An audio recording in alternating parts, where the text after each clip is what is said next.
Okay, we're live. Excellent. Very nice. Good stuff. You should probably post the link in the Discord somewhere so that people will actually know it's. Yeah, that's a great idea. I'll do that right now.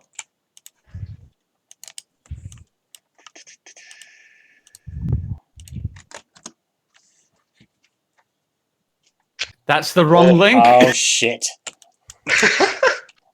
Shut it down! Shut it down! It's not shutting down. Yikes. Gordon, you must get out of here. Hold on, I got Gordon! the link. I got the link. I have the link. It's okay. Gordon Freeman. Here, I'm about to slap it right in chat. I promise. There we go. Ah, nice one. You beat me to it. Yep. I'm on it. YouTube.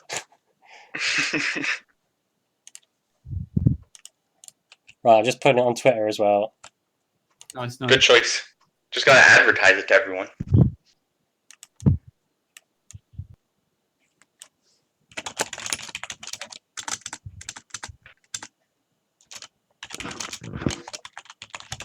Liam, we are good. We're good to go, yeah? Yeah, I think we're good to go. Awesome. So obviously we're the development team for Entropy 02. Some of us are newer than others. I think we've got everyone here apart from Spencer, who does the music, which is a shame because he's really cool, but we're all pretty good at what we do here, I think. We all want the best for this mod. If we just want to sort of go around and you guys can introduce yourselves and talk about what you do for us, and be pretty cool. All right. I guess I'll start. We'll go from top to bottom. Hey guys, I'm CW3D. I am the guy who will be doing many new sounds for Entropy 0 Arctica. I'm also doing the new weapon sound, so that's pretty exciting. I think that's it from me. Yeah, I think you covered it pretty much. I think what you're doing for us is sort of like the sort of sound design that I can't get my hands on because I'm too busy doing the other crap. And like the new outline sounds and stuff like that. I think initially you did some of the Bad Cop mixing, didn't you? You mixed all of Bad Cop's lines before we got Trivian to voice act it. Yeah. Originally, I did do the did give Bad Cop new voice lines through splicing and mixing, which was a very difficult task as I did more and more. But luckily Trivy did come in and save my ass pretty much. So yeah, definitely. I think, like you say, it was difficult to sort of do that because it was restricting us. We couldn't really write a proper story with that. We were sort of restricted to the words that you could mix using the existing files. So we're definitely in a better position now. Yeah. So Trivy, do you want to tell everyone about yourself? Right, I'm Trivy. I'm a voice actor. I'm doing the voice of Bad Cop on Entropy 0 Arctica, and I'm also doing some additional voices and stuff as well, just whatever is thrown at me, really. It's pretty good. I think I'm probably going to try and find some more work for Trivy because he's very good at what he does. He's phenomenal. How about you, Max? Hello everyone. I'm Max, and I'm just a build tester. Don't worry about me. You're on the Discord server. Yeah. That's true. That's true. You're also Discord admin, and you were sort of very supportive through the first one. I think every sort of development like this needs its almost like private testers. I know that I can trust you for some valuable feedback, which is why you're our primary build tester. Awesome. Sounds good to be here. Good to be here. And what about you, Sprite? I do pretty much everything, and thank you guys for supporting me in my mod.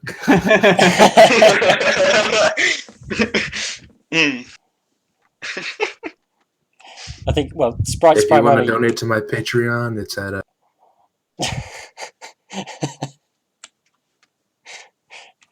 sprites here primarily for the new view model animations, aren't you? And other bits and pieces that we're looking to sort of tack on. Basically. So what's the starting meat? What are we starting off with? Oh, well, it says here we're looking at level creation. So I guess we're talking about the state of the maps currently, what's done, what needs to be done, internal playtesting. So I can obviously go on about that for a little bit if you want. Go for it. Yeah. Yeah. Okay, so basically, I've spent the last 3 weeks trying to finish Chapter 1. I thought I was going to finish it, but because of just reasons, I haven't finished it yet. I'm working on the very last bit right now, which is a dream sequence, because I had to do something to bridge the gap between Chapter 1 and Chapter 2 when we're in the dropship, instead of having players stare at the screen for like 4 hours whilst we fly around. Yeah, so I've been sort of stuck on it because I built it, and then typical me wasn't happy with it, so I've pulled it apart and now I'm sort of rebuilding it again. But we're nearly there with that. I think probably, dare I say, another sort of 2 or 3 days and it should be done. Once that's done, then you guys will get to play test obviously Chapter 1. You can tell me what you think, you can give me the feedback, and we can do all the internal play testing for that then. The maps are very alpha, they're not polished at all. You're probably going to find holes in them and all sorts of things like that. But I'm sort of following the same development sort of modus operandi that I did with Entropy 01, which is where I just basically bang out the game from start to finish, and then I'll go back and then I'll do all the refinements and everything at the end. You say that, but man, you've been going back on Chapter 1 quite a lot recently. I just want it to be right. I think I feel like I got a lot to live up to, and I just want it to be perfect. I mean, it can take all the time in the world, because at the end of the day, it's a free project, passion project, but still, there's no. Oh yeah, absolutely. It's definitely, and like you say, free project. It's always going to be free. I think anything I do with Source is going to be free, definitely.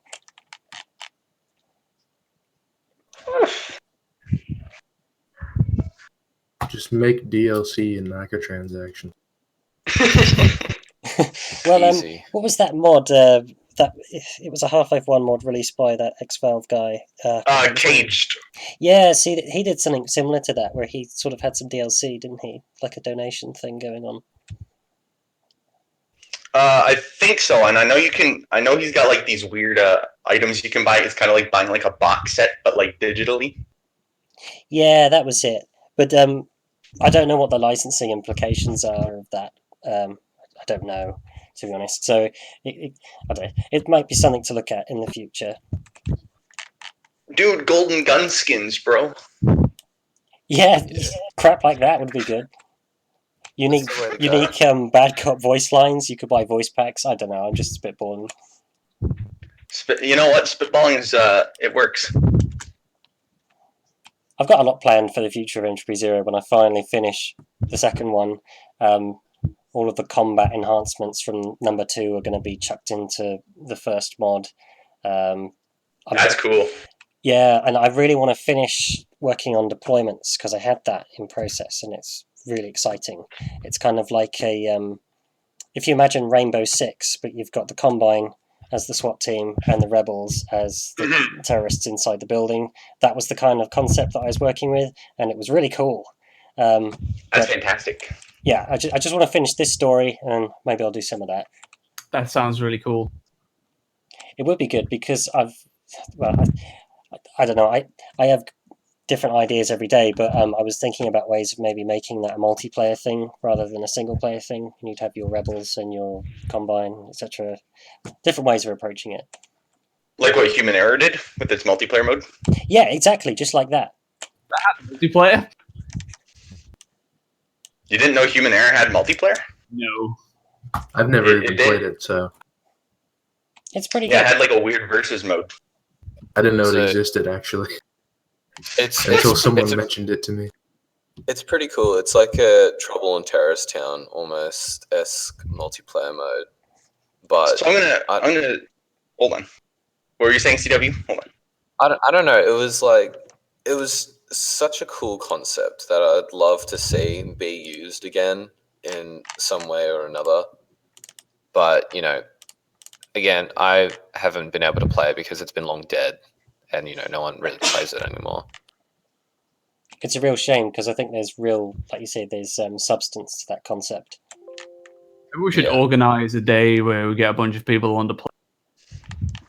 I mean, human error multiplayer is only for 4 players, which, it's cool, but I don't know. I don't think we could get everyone to play it. I mean, we could, but we could try. I'm not sure. Yeah.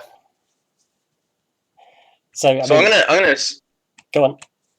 I was just gonna say I was gonna spitball an idea. So I know you want to like add a bunch of stuff from 2 back into 1, Brett.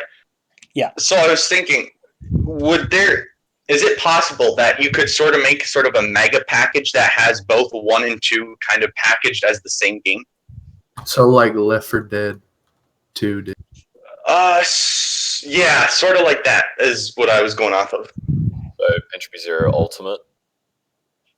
Yeah. Hey man, it works.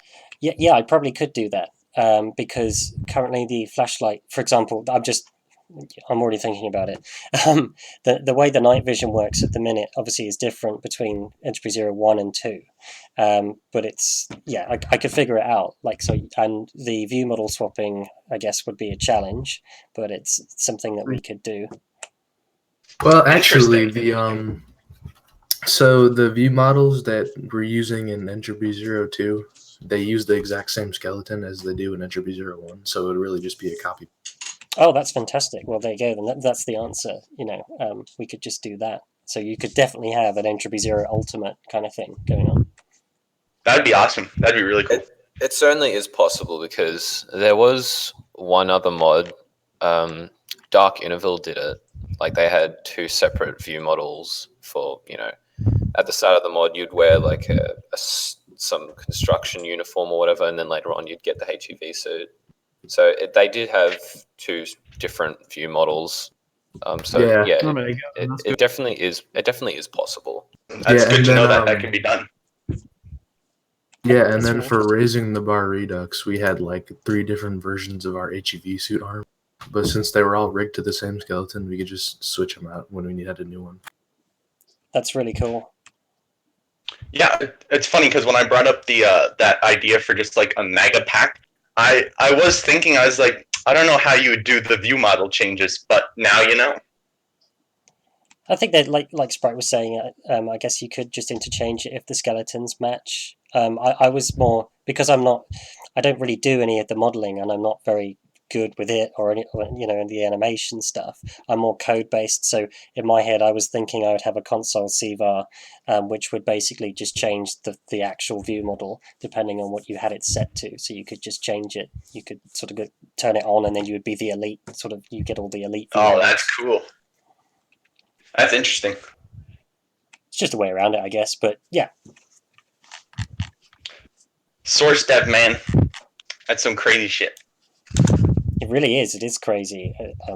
You nearly didn't have me back because I went to Unity earlier on this year, and oh my god, it is just so fucking easy. You can just... Unity is? Oh yeah, it is so good. I think Unity gets too much of a bad rap. I remember discussing this with you, Brett, when we were talking about how anyone can make a game with Unity, but then that lies with the problem of bad games. Absolutely, yeah. I don't think it's a bad thing though, because it literally gives anyone the power to make something or to at least test a concept, you know?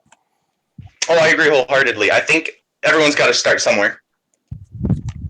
Definitely. That's just how it is. I can definitely see myself going back to Unity in future. It's just so easy. With the Source engine, if I have an idea, it could take me up to a week to realize it. But what I was doing with Unity, it was like a matter of hours. It was just like, in an hour, I've got something, you know. That's awesome. That's really cool, how easy it is as an engine to just access.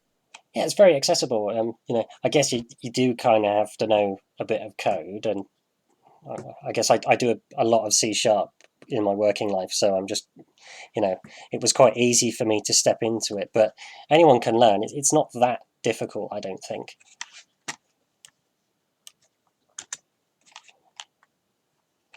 So the other thing I got here on my or on the itinerary that we agreed on, we got writing. So we can talk about what.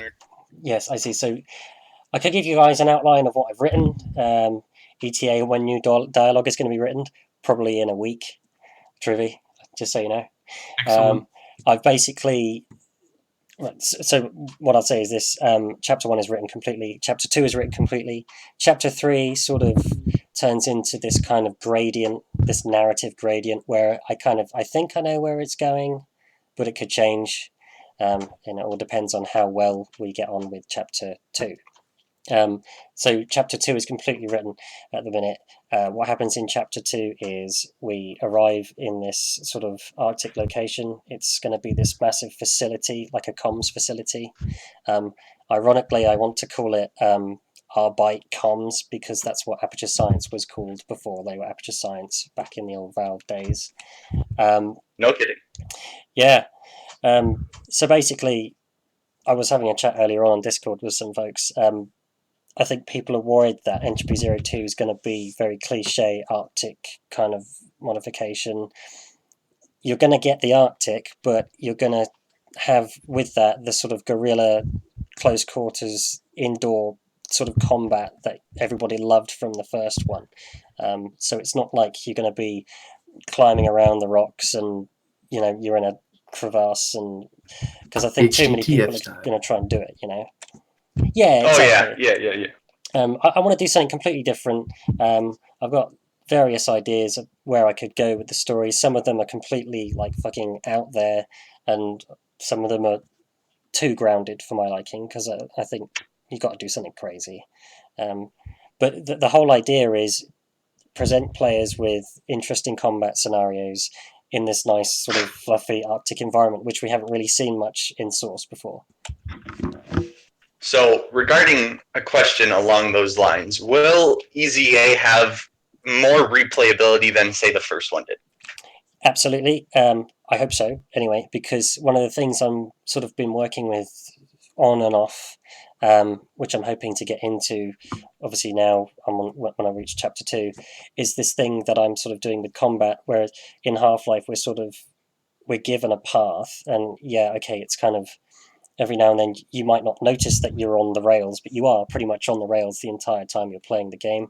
I'm going to slap a building down in front of you. You can go in the back, you can go in the front, you can go in the window, you can go up on the roof, you could go any way you wanted, and you could deal with that situation any way that you sort of felt fit.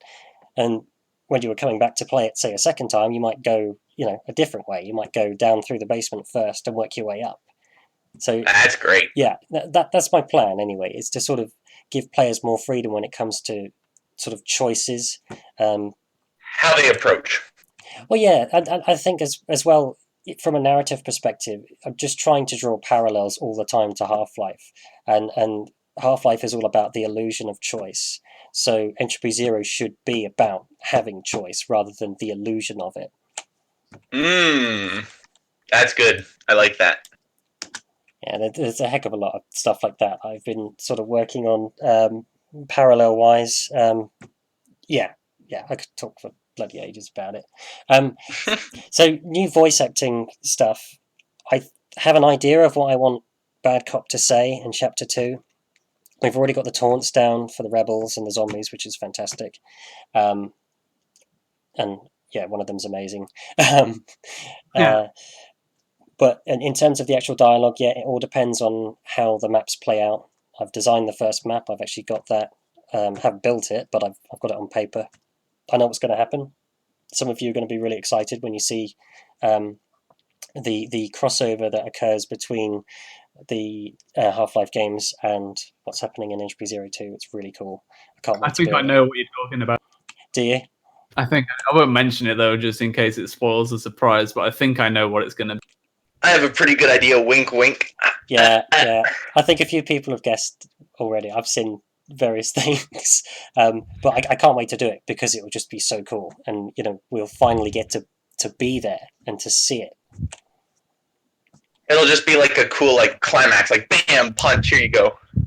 Yeah, exactly. And the way I've designed the level or designed the map is kind of deliberately ambiguous right up until that very last minute. You're going to be like, oh my god, I'm here. Holy crap! It's oh my god. That's cool. That's awesome. I like that. I think it's nice to do something like that for the fans because we've just wanted it for so long and we never got it, did we? No, we did not. It's good having mods that cross over between the Half-Life game. Like Dangerous, there was a mod, Dangerous World did it perfectly. It was a mod that was set during episode 1, and there was a certain scene where you would see a razor train, like in the subway, like come flaming past, and then you'd see it crash in the distance. Oh, that's really cool. So what the player would awesome. do is go over and investigate, and if you got close enough, you could hear Alex spill out dialogue from the start of chapter. Oh, that's awesome. That is really That's I cool. love that kind of shit. You're just like filling in the gaps and stuff. Yeah, it was really like, it was just an awesome experience. I'm going to have to play that mod. Yeah. Absolutely. I'm a stickler for shit like that. That stuff gets me. It does. It's good when you get like the attention to detail. It is good. I think it's really good. I think you take a risk when you do it, and you have to make sure that you obviously execute it in the correct Properly. way. So obviously there's some apprehension for myself about doing this with Entropy 02, but I think I'm going to go for it and just see what happens. I have faith. So in terms of somebody in YouTube I just seen asking about the dream sequence, I'll quickly just go over it. Essentially, what the dream sequence is about, it's exploring a concept within the narrative. It's sort of looking at Bad Cop is obviously in a different body. He's in a different host body, and that host body still has its own brain, which means we're sharing memories with the person's body that we're inhabiting. So Bad Cop has his kind of like little flip out in the dropship. He's trying to discern what dreams or what memories are his and what memories belong to the host body that he's in. And I think as we get further into the story, the lines will become more and more blurred. And yeah, I won't say anymore. Does that imply some horror of this poor host body bastard is watching these terrible actions and has no control over these? That is exactly what it means. And it's pretty horrifying. That is some fridge horror right there if I've ever seen it. Being trapped in your own body but not being able to control it is... Yeah, that would be something else. Like, that's what I think the zombies in Half-Life feel. Oh, for sure. That literally what you just said. That's where I kind of got the idea, because you got to think when the zombies in Half-Life are burning, obviously they're screaming, so they're obviously still conscious in some sort of way, which is crazy. Yeah. Ugh, that's some morbid stuff right there. My eyes. It's terrifying, but it's an awesome concept. Yeah, awesome in the weirdest way possible, but still awesome nonetheless. Well, I think it sort of underlines what I want to do with the writing overall with Entropy 02. It's going to be way darker. A darker tone. I think that's fine, though. Yeah, I really want to do it. I just want to make it as dark as I can and just go all out with it and make it a creepy game to play, I remember you were actually talking about having these weird execution scenes in the first one. Oh yeah, they were a bit well, you see, there's tastefully dark, and then there's just being fucking vile. Basically. And then there's just straight up. There's just it gets to a point where it's just tasteless violence. Yeah, exactly that, and that's what that was. I sort of made it. I sort of looked at it. I thought, this isn't good. This is not inciting any sort of emotion apart from just disgust. I just thought, this is just fucking horrible. Right. True. I think that as a moment though to invoke disgust, I think that's a good point though, because that's the Combine. They're vicious like that. That's true, and I think that was my sort of approach when I was first doing Entropy 0, and I sort of built those scenes in my head. I was thinking just that. I was thinking, we should make the player hate these guys. We know what they do. It's terrible. But I I didn't like it. It was really kind of morbid and Yeah, not in the good it just way. gets to a point. Ugh. I mean, we did get to kill that one guy who is literally just lying on a hospital table in the game. Oh, So well, you Yeah, don't have to kill I him. guess I did let you do that, mind you. But I didn't pull the trigger. Did you guys pull the trigger? I pulled the mean- trigger. I'll be real with you, Chief. it's I Rebel kind of Scum. just Rebel Scum's kinda got to just- die. let either a man hack or a tyrant deal with it. Humans are a waste of my close the time. door. I'm just gonna leave this turret here, and whatever happens, happens. It's not my problem. It was funny because I put the turret in the room and it would keep missing its shots, and one of them would hit the rebel like after some time. It was a weird game of like Russian roulette or something.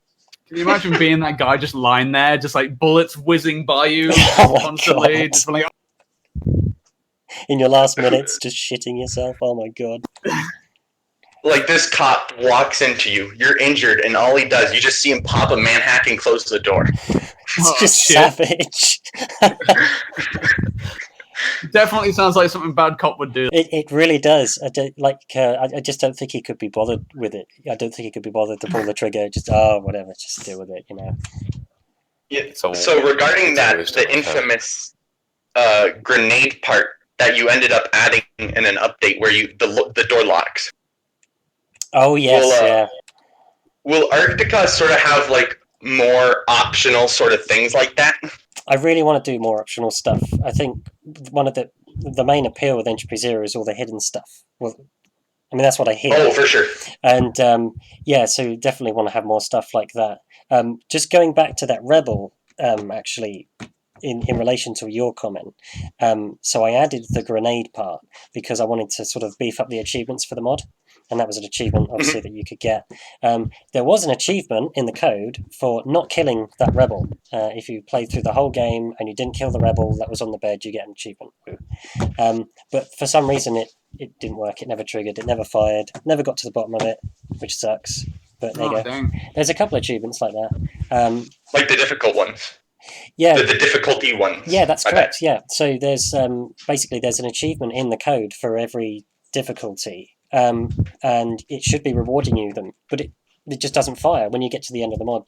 It doesn't fire, and what I don't understand about that is when I wrote the achievement code, I literally took a template from Valve and applied it, and it just doesn't work. I think it was strange. Steampipe or something that broke it. My personal theory is because it's so Left 4 Dead did that, but Left 4 Yeah. Dead's a much different source build than Half-Life 2 was, and Half-Life 2 never had any like difficulty sort of achievement, so I just kind of related that to that. Yeah, I think you're probably right there. There was another one as well, which was just if you play the whole mod without dying, you should get an achievement for it, I think. But it doesn't work, unfortunately. It sucks. But yeah, I'd like to add more sort of optional content. Absolutely. I think it would be a really good thing to do. More things like that with the guy that you just find in the room and, chuck a grenade at him. I mean, you could do more achievements, like because you're saying you're wanting to continue doing deployments later on. So I guess you could like add more achievements to that. Absolutely. So yeah, in terms of the code for that, I can definitely give you an achievement every time you finish a deployment, for example, and find things in the deployments. I can definitely do that. That's not too difficult to do. I like it. I like the sounds of that. Speaking of deployments and stuff, quite a long time ago, you were mentioning adding another section to Entropy Zero where you go through like a training section. What's going on with that? Yeah, I just need to finish it. That was basically going to talk about how Bad Cop got initiated into civil protection, and it was set in City 17 in the summer, which is really cool because we've never seen City 17 in the summer with leaves on the trees and everything. That was it was good fun. I started building it and then I got caught up with some other stuff. It's still there. I'm definitely going to finish it. It's good fun. It draws parallels to Aperture Science and Portal with the sort of layout of the chambers that you go in to do your sort of your what's it called, the tests and stuff. So it's pretty cool. And you're being tested, just like in Portal. So yeah, it's quite good. Yeah, I could see the parallels just because of like the observation room glass and stuff. Yes, yeah. So, and you also had the advisor constantly watching as well, and it was very menacing, like the way it spoke to the player. Like it told the player to basically shut up during the whole test. Do not speak. And even when the player got to the end of that test, it was like pitiful attempt at it, but he still managed to survive, so I guess that's fine. Well, I'll tell you something. The really cool thing about that sequence is the advisor responds differently depending on how quickly you finish the test. So if you're really slow, he'll insult you. So we get to impress our advisor senpai. Yes, yeah, you do. So yeah, and I can't remember what it says, but if you can impress the advisors, it's pretty cool. That's really neat. I like that there's a time aspect to that without having a time limit. And then there's that aspect of replayability as well. Exactly. Yeah, reminds you of Call of Duty 4 a bit, where you do the hit the targets. Oh yeah, I'm gonna blow his fucking trousers off. Yes, it was pretty cool. Basically, you would get an achievement based on how well you performed. So if you got like consistently bad reviews from the advisor, you'd get like an achievement that says that you suck essentially. Or then you could get like Combine Elite or something if you got all of the really good advisor reviews. Man, I'm looking forward to that, isn't it? That will be fun. Yeah, I will finish it. I mean, it's all. The thing is, I did something a bit different with that, where I basically got everything that I needed for it and chucked it into a folder. So it's all there. I just need to sort of divert my attention and work on it, which I'll do. I'll sort it out. Blimey. So I think what else we got to talk about? We've got audio. So we can talk about audio. I think CW3D could talk a bit about what he's done in depth with the audio and stuff for the mod. Yeah, so as I said during the introduction of the stream, I'm doing weapon sounds currently. So the whole this came about when Entropy Zero got its. I'm not sure if it was like its third major or if its second major update. I say major, but it was just literally sound modifications. And one of the sound modifications were the weapon sounds. And, I expressed my concern to you, Breadman, at one stage. And then, I was like, actually, no, I'm getting used to them. Yes, I remember that. But there's this, I don't know, like there was this irk, like it just didn't feel right to use them. Yeah, they killed, they did their job, but there was just something off about them. And it was because of the quality of the mod. I just don't think the weapon, those particular sounds had fit for the mod. Right. So what I did, I went to make some new sounds. Like this was during me experimenting, making my own personal weapon sounds. So I experimented with the Magnum, and I was like, actually, this sounds pretty good. I might be able to do some more. So I then went on to do an SMG sound, and I'm like, okay, this sounds beefy, and it feels fun to use. So that's when I decided I would make some new weapon sounds to feel like sound like Half-Life 2's weapon sounds, but be improved upon and sound more beefy instead of feel like a pea shooter when firing. Yeah, see, I think what you did really well was you sort of, when people are changing things in these mods and stuff like that, a lot of people will just overlook that there's a kind of there's a sound to Half-Life 2, like there's a color to Half-Life 2, there's a, you definitely nailed with your sounds the sound of Half-Life 2. It doesn't sound jarring because it's like so out there and different. It's still familiar, but it's, it definitely complements the existing stuff that we have. Yeah. And I didn't want them to sound, one-to-one Half-Life. I wanted to keep that Entropy Zero feel to them. So that's the thing too. Like I also, with those weapon sounds, I also mixed in the sounds that are already in the game. So I mixed my new sounds, and then I mixed the sounds that you had put into that update to kind of not only complement Half-Life 2, but to complement Entropy Zero. Yeah. What else can I talk about audio-wise? Okay, so yeah, originally I did do Bad Cop's new voice lines, which was a very difficult task. So I think how it came about, how I actually was able to get on the dev team in the first place was I sent you, Breadman, it was a voice clip of some splicing and mixing that I had done, and it was Bad Cop saying something like, "Oh, you wouldn't believe what I've seen. Oh, I'd rather not think about it. This whole place is going to hell," or something. Yes, yeah. And that, I was surprised myself at how well it turned out, and I was like, I gotta send this over. So I did. Yeah. I thought it was uncanny. It was really good. Yeah, no, I was like, damn, I got really lucky with this. Like, this sounds perfect.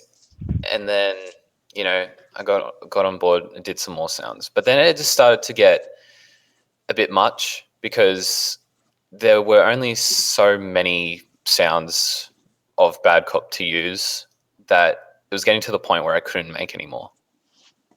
Well, like I could make more, but they would just mean the same thing, just spoken differently. And I was like, no, I can't do that. So it's pretty great. Trivy's here to lighten the workload. That's the thing too. Like, I'm glad Trivy's here because he's made Bad Cop. He's given Bad Cop more personality than absolutely he was in Entropy Zero. Flexibility too. Yeah, definitely flexibility with story wise. Like, we can do way more with the story. Yeah, I've not had this kind of freedom with character development in a mod before because I've always been limited to the source palette. So this is amazing, to be able to actually write whatever I want to write and to be able to present it as well. Yeah. What other sounds can I talk about? So there was a point where I developed some new Combine Soldier voice lines, which I don't think are used currently, but they're more for Combine on the radio.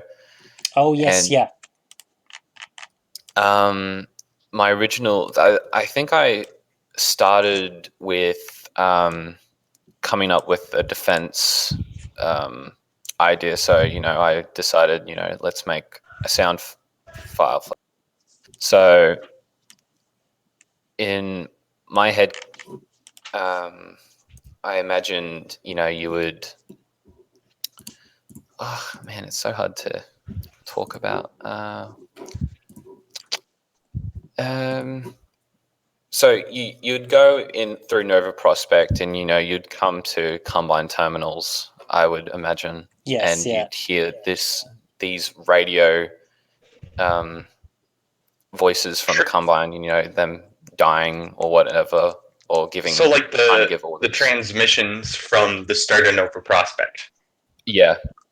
So that's what I wanted to do, was kind of because during Nova Prospect you could hear all those transmissions and stuff. I thought that was a really, really nice ambient sound choice. Like, you could hear them talking about you, and I just loved it.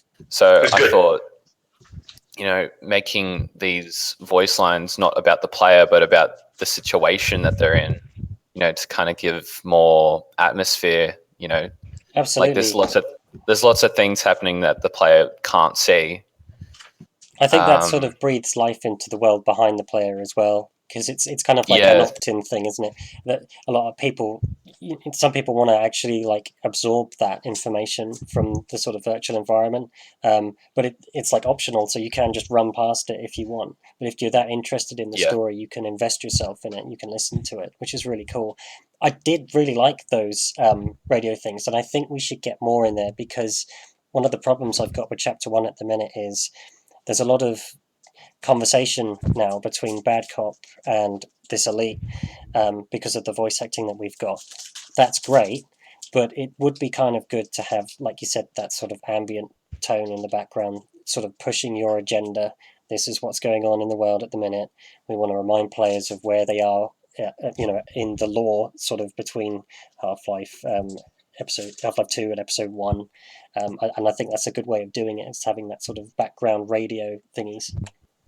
Yeah, like it shows two different perspectives of the situation. Like in the player situation, they could be doing great. They could just be mowing down antlions, just blasting through Nova Prospect. But then you've got these soldiers somewhere else, like suffering. It's a task for them that they can't handle.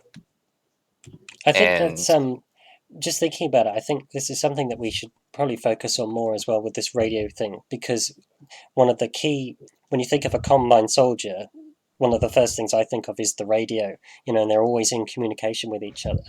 And at the minute in Entropy 02, it's not really, we're not getting any radio through Bad Cop's helmet. Maybe we could do something with that. Yeah, definitely. I would like to, see or hear that, actually. There were some other sounds that I had made, actually. Not Combine Soldier based, but more the dream Overwatch sequence ones? Not the dream sequence ones. They are pretty cool, though, those dream sequence ones. Must say, I've been using them all week. Yeah. But there were these other sounds, the broken Overwatch dispatch sounds. Oh, yeah. Oh, yes, You sent me yes. So I had been messing around with Audacity, and after listening closely to what Valve did to modify their Overwatch dispatch voice lines in Episode 1, I carefully listened to what effects were put onto them. So notable things were the pitch was lowered slightly. The lines were cut up and mix and mash together. Tempo was slowed down to make them sound more broken and unusable. And they were just kind of blurting out anything that was in their program. So I came up with these ambient effects, ambient sounds, which again I haven't seen used yet. Is this the broken Overwatch announcer? Yeah. I think I made 4 of them for Nova Prospect and 1 for City 10, but I think what happened there was I think you made them before we changed the story. And what's happened at the minute is the time period has shifted. So initially, Entropy 02 was set after the events of Episode 2. And my thinking was the Combine at that point were completely cut off from the overworld. So they had this sort of like emergency announcer in place, which is, again, a parallel to Half-Life 1, with the announcer going off every now and then to sort of give that sort of tone in the background. I think we could definitely use it, though, still. I was thinking about this the other day. I think we can definitely still use the new announcer. We can basically say that the Arctic zone is just a different sort of area of operation for the Combine, and maybe the Overwatch sort of thing out there is just a little bit different, or maybe the rebels have disabled it, or something along those lines. Maybe we're so far away from the Citadel in City 17 now that there is no communication with Overwatch. Maybe that makes it more exciting. Maybe we're stranded, etc., etc. That was the thing too, because this mod is set during Episode 1. Yeah, that's right. Yeah. So and during Episode 1, during the Citadel and the city sections, you've got the Citadel looming in the background, making all these devastating noises. But then there's also, the Overwatch dispatch, playing over it like quietly. And, I think having something similar in Nova Prospect, which is, why I made them, would be a nice effect. Absolutely. Not like they wouldn't have subtitles or anything because they're just an ambient noise and they're just blurting out whatever. So, the Combine aren't really paying too much attention to it because it's not giving out useful information. It's just just sort of broken. broadcasting. Yeah, it's just, broadcasting. It's just broken, just blurting out anything that's in its program. It's a really through cool that idea. sector. What I'm going to do right now is I'm just going to chuck it on Trello, and we'll get them back in. I think it's a cool idea. Yeah, because I had so much joy when I figured out how to do it, like to make it sound like it belongs in episode 1. I was like thrilled to figure that out, and I'm like, yeah, this mod needs it because it's a Valve-esque feeling mod, but with your own touches to it. Yeah. So having that Valve quality, I reckon, can get a lot of praise. I feel. Yeah, I think that's something that I've tried to do with the first Entropy Zero along the lines of Valve quality. It's just, it has to be, I don't think it has to be Valve quality, it just has to be coherent for people that are used to playing Half-Life 2 and the games, It has to sort of, in a way, it's, fine, we can innovate with the combat and the sounds and everything like that, but as long as it's sort of easy to roll out of Half-Life 2 and into Entropy Zero, that's kind of what I'm aiming for. As long as it feels like it belongs absolutely. within that universe. Without, I'm always really perfectionist about what I'm doing, if you haven't noticed already, especially with the writing, because for that reason, I just want it to belong. I don't want it to be this weird. I don't want somebody to look at it and go, why has he done that? And if you are going, why has he done that? I just want to say, don't worry, because I've probably thought about it and probably redone it 6 different times before I come to that point. So yeah. There's a reason for everything. There's a reason why the zombies were sort of black in Entropy 01, not because it made them super scary when they jumped out the shadows, but probably because they'd been underground for a long time and they weren't getting the light from the surface, so their skin had all gone sort of dark and decrepit and gross, for example. Yeah. So there's a lot of differences. There's definitely a lot of thought put into it. Like, one could just do it without any thought, I want to make the fast zombies just, completely pitch black. But then, you've got the thought process of, why are they pitch black? So, that's right. I think everything has to make sense. And like you were saying with the sounds earlier on again as well, I think that applies to every aspect, including the sounds. Everything has to make sense. There's got to be thought behind everything. For example, the pistol sounds that I had for Entropy 02 initially, they were mixed using some sounds from Portal.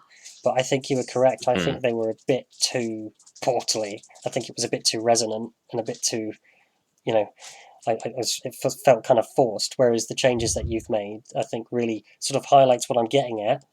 That sort of aperture sort of undertone, agenda in the background there, but it's not enough to sort of get in the way of your experience. Yeah. And that was something that was brought up when I made that energy pistol sound. Was the first version of it was using, it was, both versions are using Portal 2 sounds, but the second revision's using a less notable sound, whilst the first one was using a much longer and, more noticeable sound. So I think someone had said that it threw them off when they heard the sound. Yes, yeah. And, I was like, well, no, it sounds great. It sounds punchy. It fits the weapon. But, yeah, there's that parallel where there's just too much of it, like to the point where it doesn't entirely fit. Yeah, 'Cause- that's right. It's a difference, isn't it, between making a tasteful parallel, again, going back to tasteful, a sort of a parallel that works because it's subtle, and a parallel that doesn't work because it's just, oh, look, here you go, here's it's in your face kind of thing. Yeah, like, because while they're in the same universe, both Portal and Half-Life, Portal has a distinct style to it, and so does Half-Life. Definitely. So I think I mean, I totally agree with you. They've got completely different. Well, I guess they're similar, but like you said, they're distinct in their own right, aren't they? yeah. Hey, so I had a question. Yeah, go for Yeah. it. So, could you make the default Viewmodel FOV 65? Yes, I could do that. Absolutely, that wouldn't be a problem. 65. Yeah, Yeah, let me check that it on makes Trello. my animations look a lot better. Yeah, that's fine. We'll do that. I'll put it on Trello. If anyone wants any narrative behind that, we can say it's Bad Cop's helmet. There you go. I'm here all week. What's the default FOV usually, Sprite? It's 54. Yeah, 54. Oh, yeah, that would look better then. Yeah, I'm sure we can do that. I'm not sure if there's anything else I can talk about audio-wise on my side. We might go on to Trivy if. Yeah, has I anything. think the other thing I'd say is basically, I want to get you in on sounds for all the NPCs that I've got going on. So we'll get you in on sounds for the blood lions, I should say now, for the slime zombies, and hopefully for the ball squid, if I could get that in. And possible another enemy if it's possible. Oh yes, I've been having conversations about that, and definitely would need your help with sounds for that. Do you mean conversations with the dude that I? Yeah. Yeah. That's right. All right. So it looks like we can do it. So yeah, it's going to be fun to sort of do that. That's exciting. All right. I think that's it from me for now. Okay, so I guess we could, like, say, pass on to Trivy and talk about voice acting. Yeah, so just to say again, I first came on the project to do an entirely different voice because originally I approached you quite a while ago saying, hey, I know how to do the vocoder for the beta Metrocop stuff because that's what Bad Cop used. I thought, oh, maybe I can get an in here because I really enjoyed the game. I was like, it'd be really good if I could contribute to it in some way. And originally, I recorded lines for the guy that gives you the briefing at the very beginning, the elite. Oh, that's right. Yeah. Guy, yeah. And I gave you several types of vocoder for that, and then you're just like, you know what? Do you want to do Bad Cop? And I was like, yeah, of course I want to do Bad Cop. And then apparently you're really happy with that. And yes, from what I've seen from the feedback of people on like YouTube and stuff, the vast majority of people are very happy with it.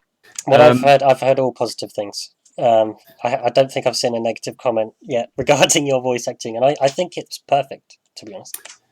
I can understand. I mean, there's only like one or two people I've seen that aren't too happy with it, and I can sort of understand why. Because in the first game, I describe Bad Cop as a grumbler. He doesn't really have much personality in that sense. He just sort of grumbles about things like, "Oh, that sucks! Oh, fuck this guy over there! Oh, screw this!" So and then in Entropy 02, I'm giving him a lot more of like this badass personality, I suppose. He's like a sort of like an edgy action hero wannabe kind of guy almost. When I do the voice, I can't do it now because it fucks up my throat. Because he basically just sounds like a guy who's trying to do like a over-the-top Bruce Willis impression or something, and it seems to work out really well from how things are going. It does work really well, and I love the fact that you're putting your spin on Bad Cop, because I can write lines for him, but I can't push that personality into the lines. I think you do a good job at that, and it's been really interesting for me to see this guy that I sort of loosely wrote about in Entropy 01 to actually become an actual character that we can do things with, and we can direct him and stuff. It's great. It's very, very fun to play him as well, because obviously when I record lines, I don't just do one and that's it. I like do it several times in like multiple fashions, and then you can just choose which one you like the best. It's very fun to record. It's great fun, and we've been having a lot of fun with the taunts and stuff. And I'll probably have more of them coming your way soon. Like you say, Excellent. I'll have all of the dialogue for Chapter 2 will be coming your way soon once I've written it. It's just, I think, like you say, Bad Cop in the first Entropy Zero was a grumbler, but that's only because we were limited with our samples, our audio samples. Exactly, yeah.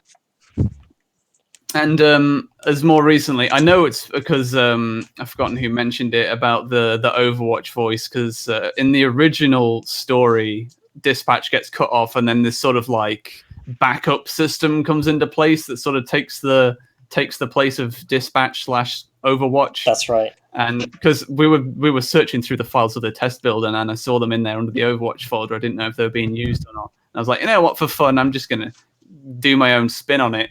And I did post some more examples up, like Style 1, 2, and 3. I was wondering if you've listened to them yet. No, I need to have a look at them. Whereabouts are they? Where are they? Sorry. They are from today at 4:06 p.m. Right. Before I go tonight, I'll definitely have a look at them because it sounds great. Cool. Yeah, I've got lots of good stuff planned for you. Unfortunately, your throat is probably going to suffer because of that. It probably will, but it's for the greater good. And I just realised how bad that sounds.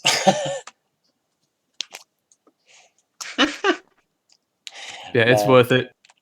Yeah, I think it's so cool to just be able to have this direction. Like, I could just, it's really cool. And I've got some cool stuff planned. I've got to see if I can make it work. Interaction with some other characters, maybe we can look at doing at some point. How about the music? Shall we? Because I know Spencer's not here. Do you have anything that you can say about what the music's going to be like? You know, how many tracks there are? Yeah, so I wanted to touch on music because Spencer does a really good job, and he's a guy who's very passionate about what he does. He's got a lot of thought behind his processes.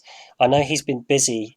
I think he's working on the Borealis mod. I think that's the one he's working on. Yeah, that's it. Boreal Aleph or whatever it is. It's looking really good, and I'm really jealous of those guys because they've got the bloody deferred lighting, haven't they? And it looks the fucking tits, I'll tell you. Wait, what? Explain what that is for people who don't know. So essentially, the source engine that I'm working with at the minute has baked lighting, so there's no dynamic shadows or dynamic lighting. That's the very simple way of describing it. The shaders aren't as sharp and as crisp as they could be. Boreal Aleph, their project, they've got this deferred renderer, which is externally written. It's not something that Valve have done. Yes, also somebody on YouTube said they have PBR as well, which is it's really nice. It just makes everything look much better, much more 2018 and a lot less 2004. Have you tried asking them for it, like, nicely? I've had conversations with several developers who have all been very open with me about PBR and deferred lighting. I've even got some code from something called, I can't remember what it's called, Source SDK something.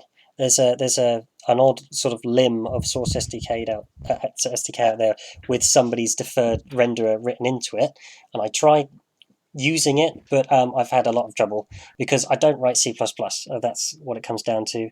I know I've made modifications, but I just don't have the knowledge to all the time to spend hours going through it.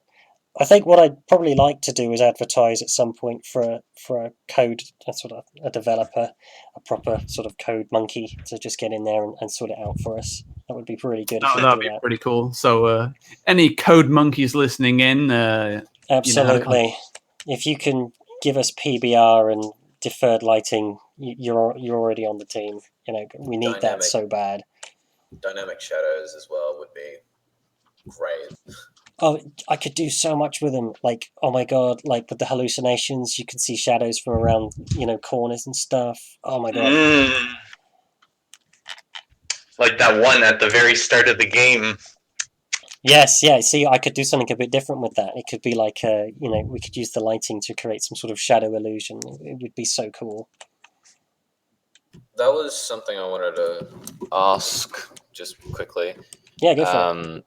Was, because I sent this a while ago, and it was the transmissions element 120 source code, because it had various source improvements. I'm curious if you've Yeah, had a look into I it. spoke to the guy from Transmissions. He's a really nice guy. The problem is they can't really, well, from what the conversation I had was, they can't remember how it was implemented. So they've got it and it's there, but we don't know how they did it, which is a shame because it means that we're not going to be able to do it. One of the things I thought about doing is taking one of these other sort of SDK builds and then building what I've done with Entropy 02 into it. And that's something that I did a couple of weeks ago with this other SDK version, which I can't for the life of me remember what it's called now.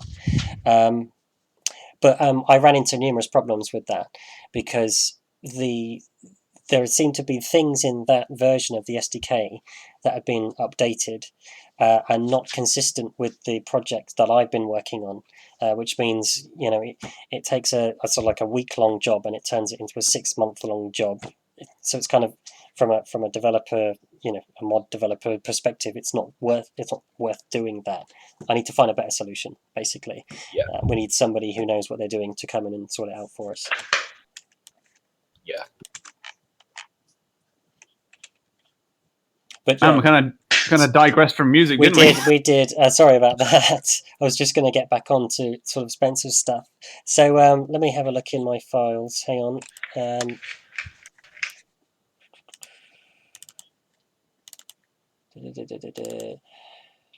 So now you've sort of remixed some of Kelly Bailey's stuff, haven't you? Yeah, so that's something that I started doing initially when I was first making Entropy 0.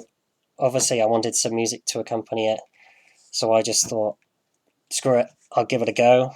I just started remixing songs from Half-Life and stuff, and some of them still made it into the game, but much later on in Entropy 0's development, when I realised that it was, I was probably going to finish it, I wanted to push it with some better music, and I found Spencer on Reddit and saw his stuff, really liked it, and chucked that in there, along with Yaxon's stuff as well, because Yaxon does some really cool music as well. So I think we had 2 of Yaxon's tracks in the original Entropy 0, and I can't remember how many songs I had from Spencer, but there was a lot of work that he did for Entropy 01, like a lot of work. Currently, we've got 3 songs from Spencer for Entropy 02, and then I've got a handful of stuff that I've done, but only one of them has actually made it properly into the soundtrack, and that's the one that I uploaded the other day, the Lament of the Sleeping Philosophers, that incredibly long-named one that I did the other day. Sounds like the sound of a metal song. It does, doesn't it? But yeah. So that's where we are with music. Spencer has complete creative freedom with it. I don't say I need this many songs, or this many tracks or whatever. I kind of just let him play with it. I think the only direction that I've given him with Entropy 02 is that when I think of Entropy 0, the original game, the menu music is what I remember, because that's the music that you get every time I fired it up. It was that, I think it's called Yeah, which is that remix of Extinction Event Horizon. I think it's that one, or is it the other one? I can't remember. I think it is that one. So basically, I've asked Spencer to sort of take those chords and the notes from that and to sort of put his own spin on it. Can't wait to hear it. That'll be the overture for Entropy 02. That's going to be really cool. But I know he's been incredibly busy at the minute with other projects, obviously. So yeah, can't wait to hear from him and see what he comes up with for Entropy 02. Music-wise, I wanted to bring up I think it'd be neat because Entropy 01, as you said, went with some unused tracks. So only a handful of the tracks made it into Entropy 01. Yes, that's right. So I think some of the tracks, like I think it was a Mind Behind the Mask or something. Oh yes, that one. Yeah. It was that slowed down remix and reverse track of that Half-Life 1 track. I can't remember what it's called, but it gave such a weird atmosphere, like a cool atmosphere to, because it was originally for Chapter 3, wasn't it? I think so. Mine Behind the Mask. I might have to play it to actually remember that one. It could have been for chapter 3. It was used in the first development trailer for Entropy Zero. Oh And- yes, that's right. That was actually designed for the chapter 2 when you go into the tenement block and you start basically murdering everybody. That's what that bit of music Oh, was right. designed for. Yeah. Mine Behind the Mask. That's right. I remember that. Yeah, I wanted to do something really sort of a bit dark and a bit weird with that because the whole thing was. I didn't want it to interfere with what you were doing. Obviously, you were going around the tenants and sort of blowing up the rebels. I really like Yeah. the title of that track as well. Mine Behind the Mask. Yeah, it's just a cool name. Yeah. You know what the newest video reminds me of? That Lament of Sleeping Philosophers. What's that? It gives me some big Lovecraft vibes. Oh yeah. Oh yeah. I'm glad you saw that. Well, I'm glad you picked up on that because I think that's the whole thing that Mark was trying to push with the Combine. They're a threat that we can't win. Big Eldritch Horror. Makes sense. Yes, yeah. I had a lot of fun making that. But again, similar to the Entropy 01 development, that was a track that I just made because I was working on this dream sequence and I just needed some music. So I just slapped something together really quickly and sounds all right. Do the trick. Might change by the time we get to the end of development, but who knows? Do we want to pass the torch off to a Sprite so we can talk about animations? Yeah, I think that's good. I think we've covered everything, haven't we, in regards to music and voice acting and sound? I reckon, yeah. Well, Sprite, if you just want to sort of give us a run through about the stuff that you've been doing recently for us with the new Viewmodel animations and stuff. Sure. What do you want to hear? So, hold on, let me grab the list for you.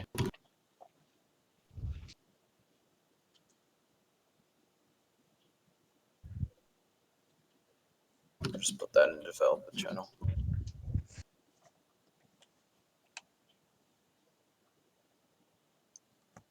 So basically, can we remove the push to talk restriction? Because I'm actually animating and I don't want to press the button while I'm working. Oh, is that activated? That's my bad. I actually don't know why that's like that. Because it shouldn't be. But oh, here we go. Hold on. Let's change. All right. I think I fixed that. Is that better, Sprite? Yeah, it's good. So basically, I've been doing the animations. I did the pistol, the shotgun, and the SMG. And I'm actually right now working on the AR2. And I plan to pretty much do all the weapons. And did you say there were some custom ones you were adding to? Oh yeah, so I want to add the old beta MP5 to the mod. So we need to look at doing that at some point. Yeah. I think that's going to be the AR2 from Entropy 01 of Entropy 02. That's going to be the sort of fires really quickly, the batshit crazy fucking machine gun that empties a room kind of thing. Huh. That sounds good.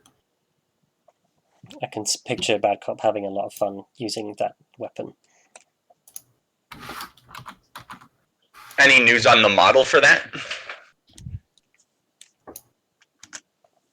Go on, Sprite, sorry. I was gonna say I don't know. No, what I need to do is grab the model. It's just something that I need to sort of work on. There's also, I need to grab the ball squid as well, because I know there are certain teams out there who have a copy of that. There's little bits like that I still need to do. Makes sense.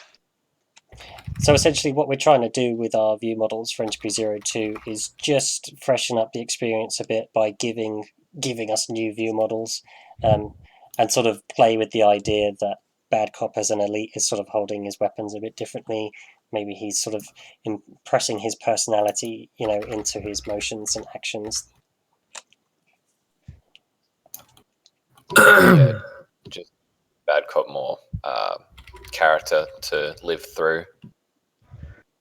Yeah, it's sort of it's sort of giving him a bit of breathing space, isn't it?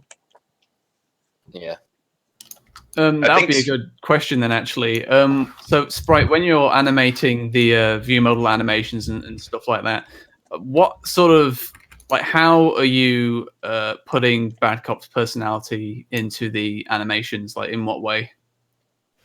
Kind of just making him seem like Gordon but cooler, like kind of doing the quick and efficient stuff that Gordon's animations usually have, but with a little bit more flair to them.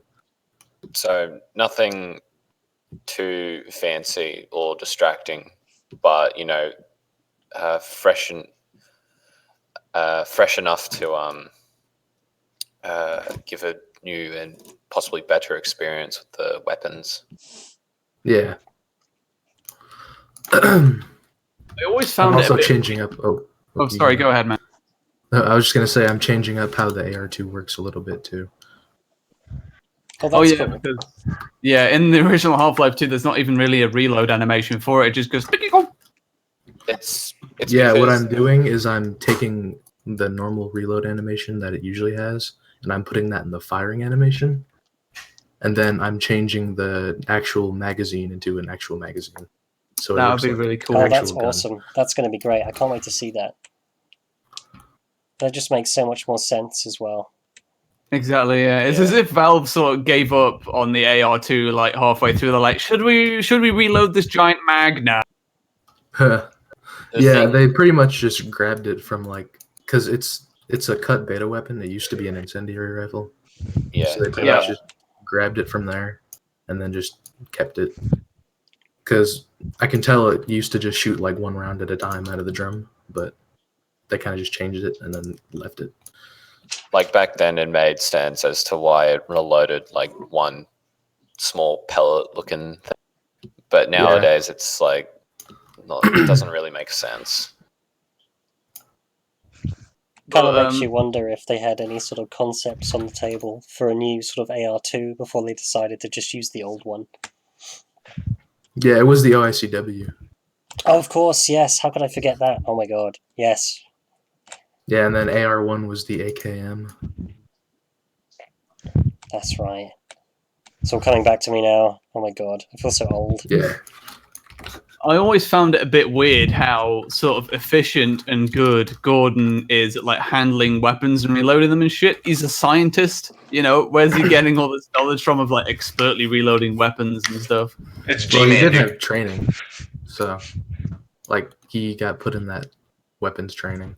Oh shit! Yeah, Half-Life 1 That's a good training. That's something I want to ask. Because Entropy 01 had a firing range. So will Entropy 02 have the same thing? Will it be set in the same location, or will we have a different location to I don't know yet, to be honest. I want to do something along those lines because you're going to have so many toys to play with. Like the Zen grenade, for example. I need to look at that. Which is going to be cool if I can get it less buggy. I don't know how I would do it. Actually, that's given me an idea. Because your consciousness has been basically removed from your body, the training could be in this some weird sort of virtual space where your consciousness is held. That's a cool idea. Maybe it's a virtual thing. Yeah, that could work. I could play with that concept. If you wanted to still go still in a body route, you could go with, instead of it being outside, it could be within the Citadel or something. Oh, that's a cool idea. Maybe it's just sort of sick shooting range in the Citadel. Perhaps we could make it so it's the host's memories. Oh yeah, that's a fantastic idea. Yeah. Oh, that's good. Yeah. Yeah. Yeah, that's a really good idea. Right. Wait, Sprite, you finished the AR too? I finished the shooting animation thing. I'm about to do the reload. Then after that, it'll basically be done. Nice. Dude, you're pumping it out, man. Yeah. Like, holy shit. I'll get you chapter 1 at some point. It should be this week, and then you can try it all in practice and see what it's like. Mm. That was something I wanted to make point out too. During testing, I noticed that the AR2 sound that I made wasn't used for the firing. So, I went ahead and, added it in myself to test it. And I'm not sure what you've done to the sound or whatever, but the sound like cuts off. Need to look at that. I haven't actually touched that sound. When I did Entropy 02, I think So, with wait, the AR2, okay. I kind of reset I it. think I might have an idea of why. So, like, it cuts off how exactly? So it does the same thing with the current AR2 sound. It lasts, like, this sound goes for about like 4 seconds or something. I'll have to double check. No, it goes for 2 seconds, but it cuts off like halfway. Like, And- which sound is it again? Hold on, let me.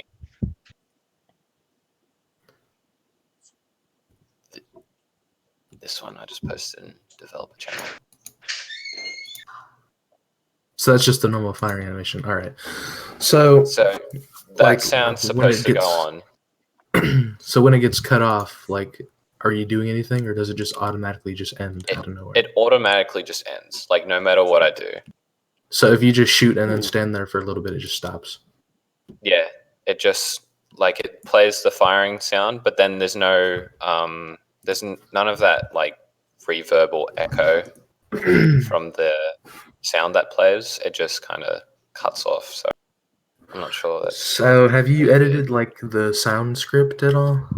Nah. Because it might be the channel that it's in. Yes. You see, that could be it, because with Entropy 02, I essentially reset the AR2, so all of the code is Half-Life 2 code at the minute. Everything. None of it for the AR2 was custom at the minute. I think the only custom thing is the materials, and that's just done at swap level. So it could be, like Sprite said, it could be the sound script.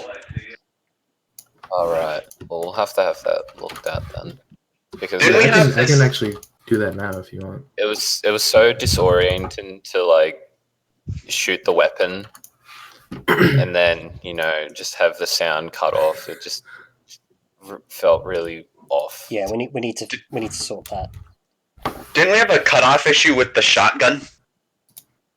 I think we did Not- at some point. I remember messaging you that, Brett. I was like, something wrong with the shotgun noise because it just like randomly like cuts off. Oh, I remember what was wrong with that. That was that really weird encoding thing, which could be related, actually. I basically, when I encoded those files and saved them, if I overwrote existing WAV files, they didn't play properly in source. And I remember saying to you, I can't for the life of me figure out why the hell that happens. Weird. It's really strange. Because I pushed Source an is a update. fickle engine. Yeah, I pushed the update to Entropy 0, and I had a few people saying similar things. And the fix was to basically push an update that removed all the sounds, and then the following one that re-added them, and it fixed the problem. Source is a weird engine, man. It's very strange. It does weird It's shit. fickle.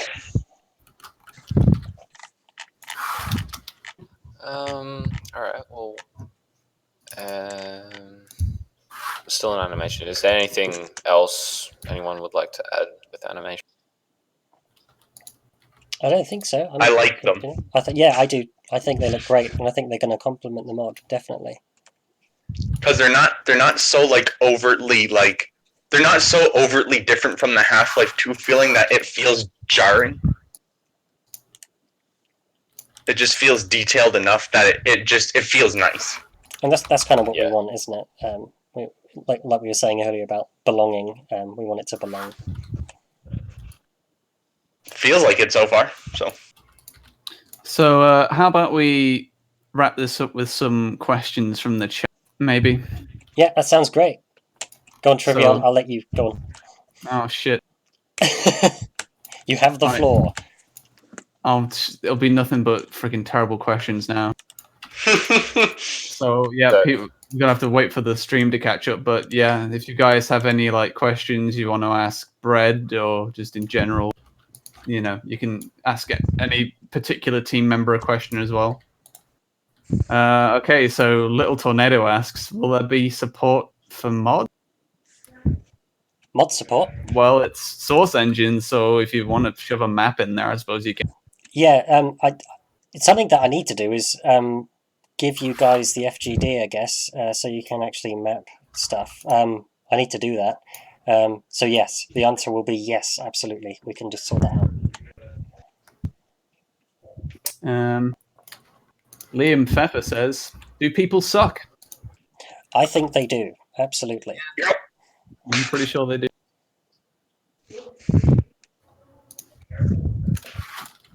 See if we get anything else.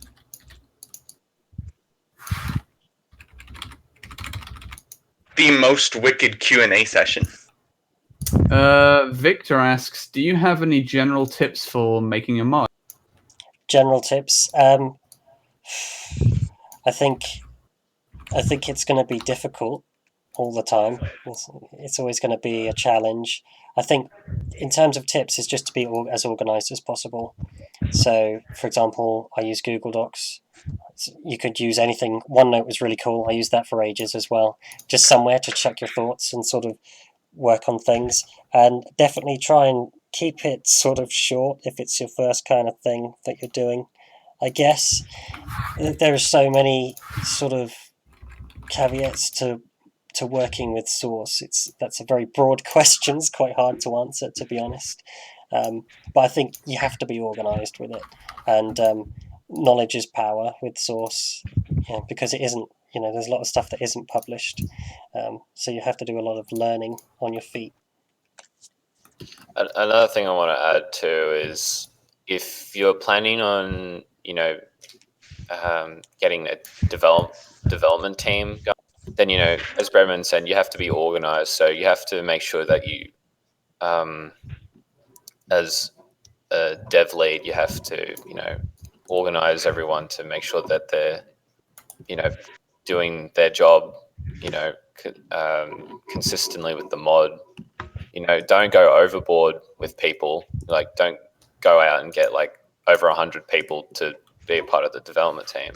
Yeah, absolutely. That's kind of a problem that Boreal Aleph has. Like, they have a bunch of people, but some of them don't do anything because of their direction. Yeah, I think something that's been sort of bred into me from the years of playing mods back in 1998, for example, which just makes me sound really old. The thing that I noticed about all the really decent mods was that they were made by like one or two guys, and then you would have all of these other mods popping up with massive teams, and they would last like a week, and then they would disappear because, like Sprite was saying, you'd have people on the team who weren't doing anything. Next thing you know, nobody's doing anything, and then the mod just doesn't happen. So I think it's important to, like CW3D was saying, if you're going to have a team, keep it small and definitely be organized. Okay. I'm going to completely butcher this name, probably, but I'm just going to say Andrei Zukowski asks, so you've already done an APC. How about like a drivable Hunter? Hunter Chopper, that could be quite difficult, because the thing with the APC is I've been lucky enough to be given that code from the Human Error team. I did look at doing it myself. Massive pain in the backside from a coding perspective. A lot of stuff to learn there, and not a lot of time for me to do it.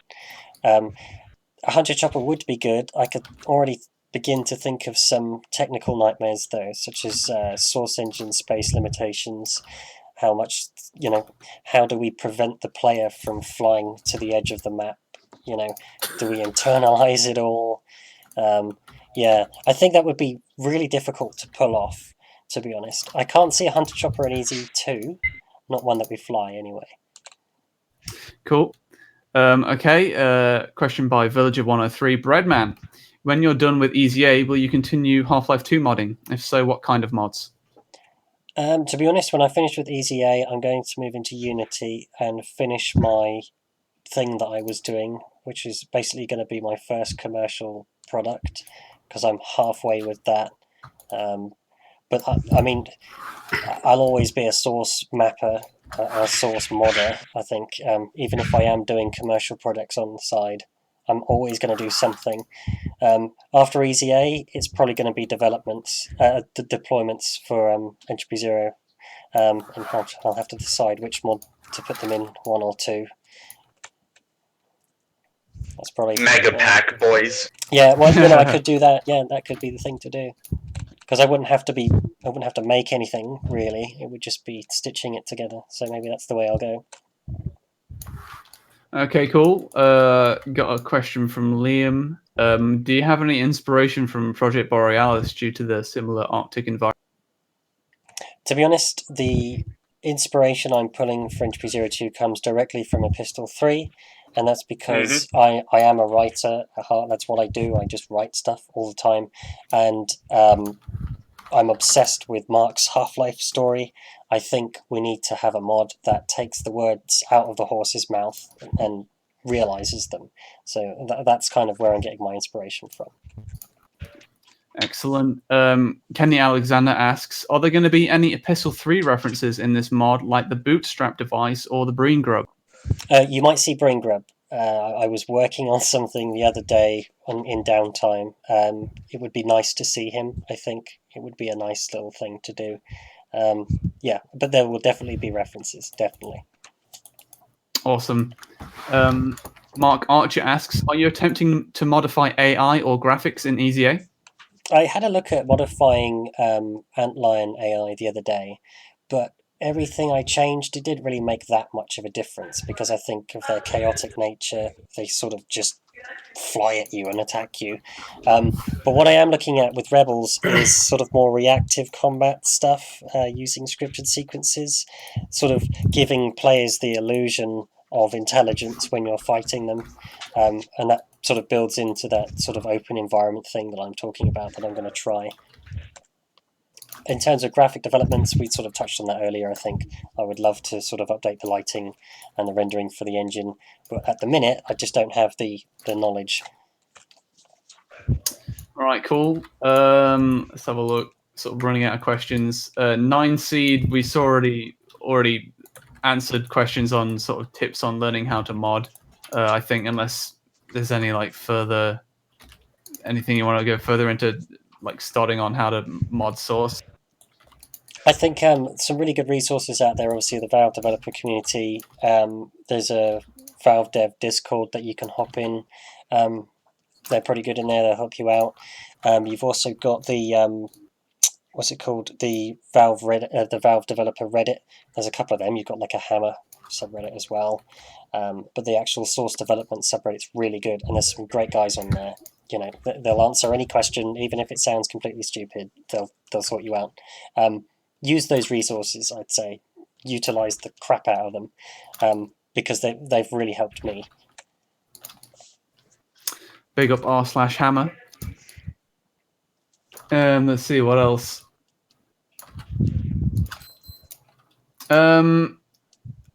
Let's see. Were you ever thinking of releasing like the first versions of Entropy Zero, like the stuff you were talking about earlier, with the stuff you didn't want to release because it was too on the nose, I suppose? Were you ever thinking of releasing that to the public? Maybe.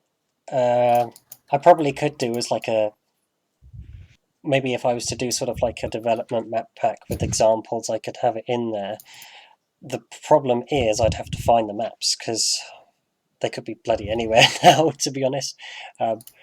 Since that was like 3 years ago, that was the original Entropy Zero sort of concept. I'd have to think about it, I think. It wasn't very nice.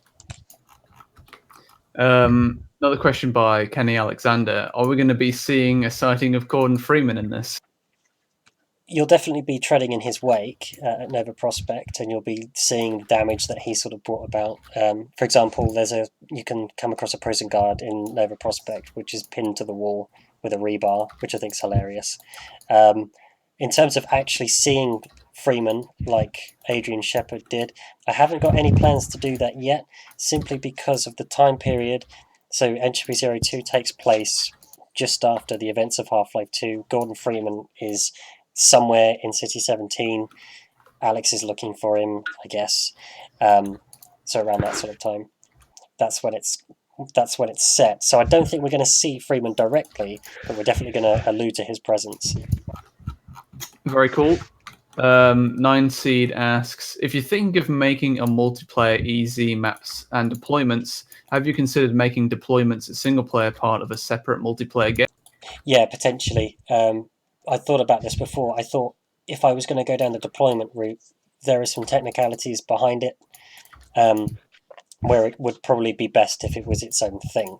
And what we were saying earlier, I guess it would make sense if it was going to have multiplayer element to it.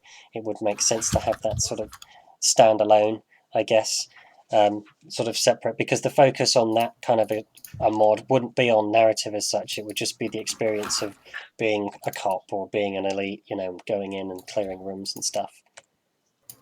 Man, I'm loving the idea of that, because I'm a massive fan of like SWAT 3, SWAT 4. Yeah, those are great. The upcoming Ready or Not, and doing that from like a Combine perspective sounds really.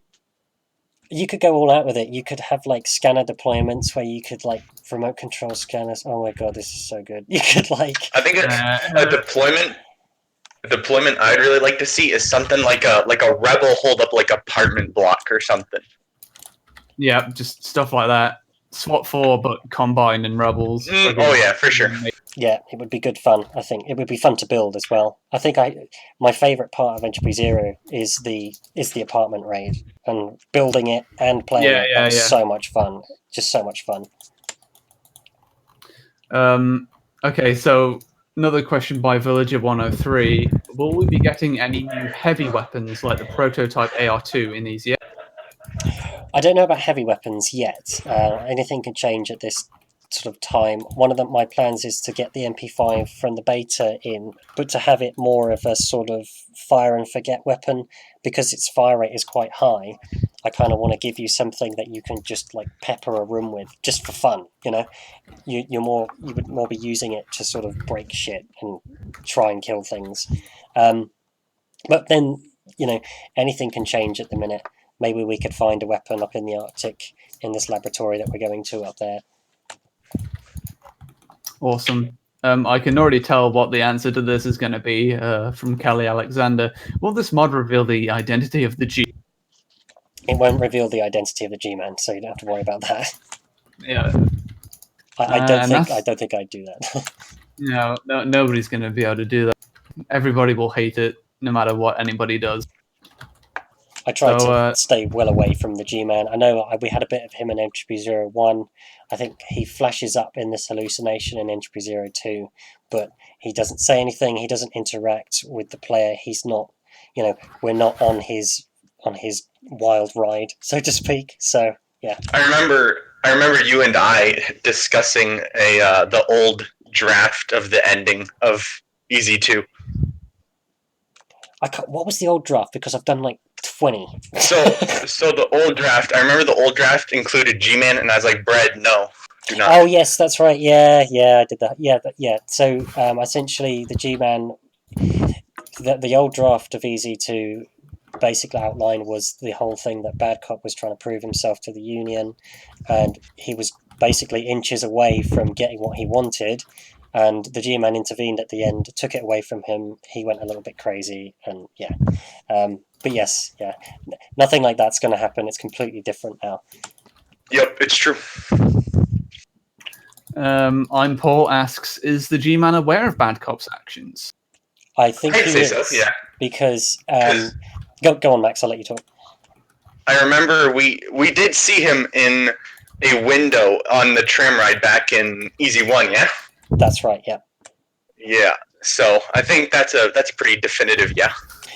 The thing about the G-Man and Bad Cop, I don't like to think of them as linked. I think what Bad Cop's actions sort of accidentally benefited the G-Man, because in the lore of Entropy Zero, the rebels of City 10 were sort of underhanding weapons and stuff from the dead city, to the sort of underground rebel alliance of City 17. And after he'd done that, he sort of wanted to cover the tracks. If you read the scrawlings on the wall, he obviously kills the sort of leader of their little pack that they had out there in City 10. And I think what the G-Man would have thought of that was probably something along the lines of, without me, they're just going to perish anyway. So he sort of left it at that. But then along comes Bad Cop, the happy accident, and just murders them all for him, so he doesn't have to worry about them anymore, and he doesn't have to worry about the Vortigaunts in Pillar 10. So I think he definitely is aware of what happened, but it's more of an indirect sort of thing, more of a glance than a sort of getting involved in it. Mm-hmm. Cool. Kenny Alexander asks, will we explore the Combine overworld? I want to do it. It's just about how do I do it? I've got to be careful again. That's a large task.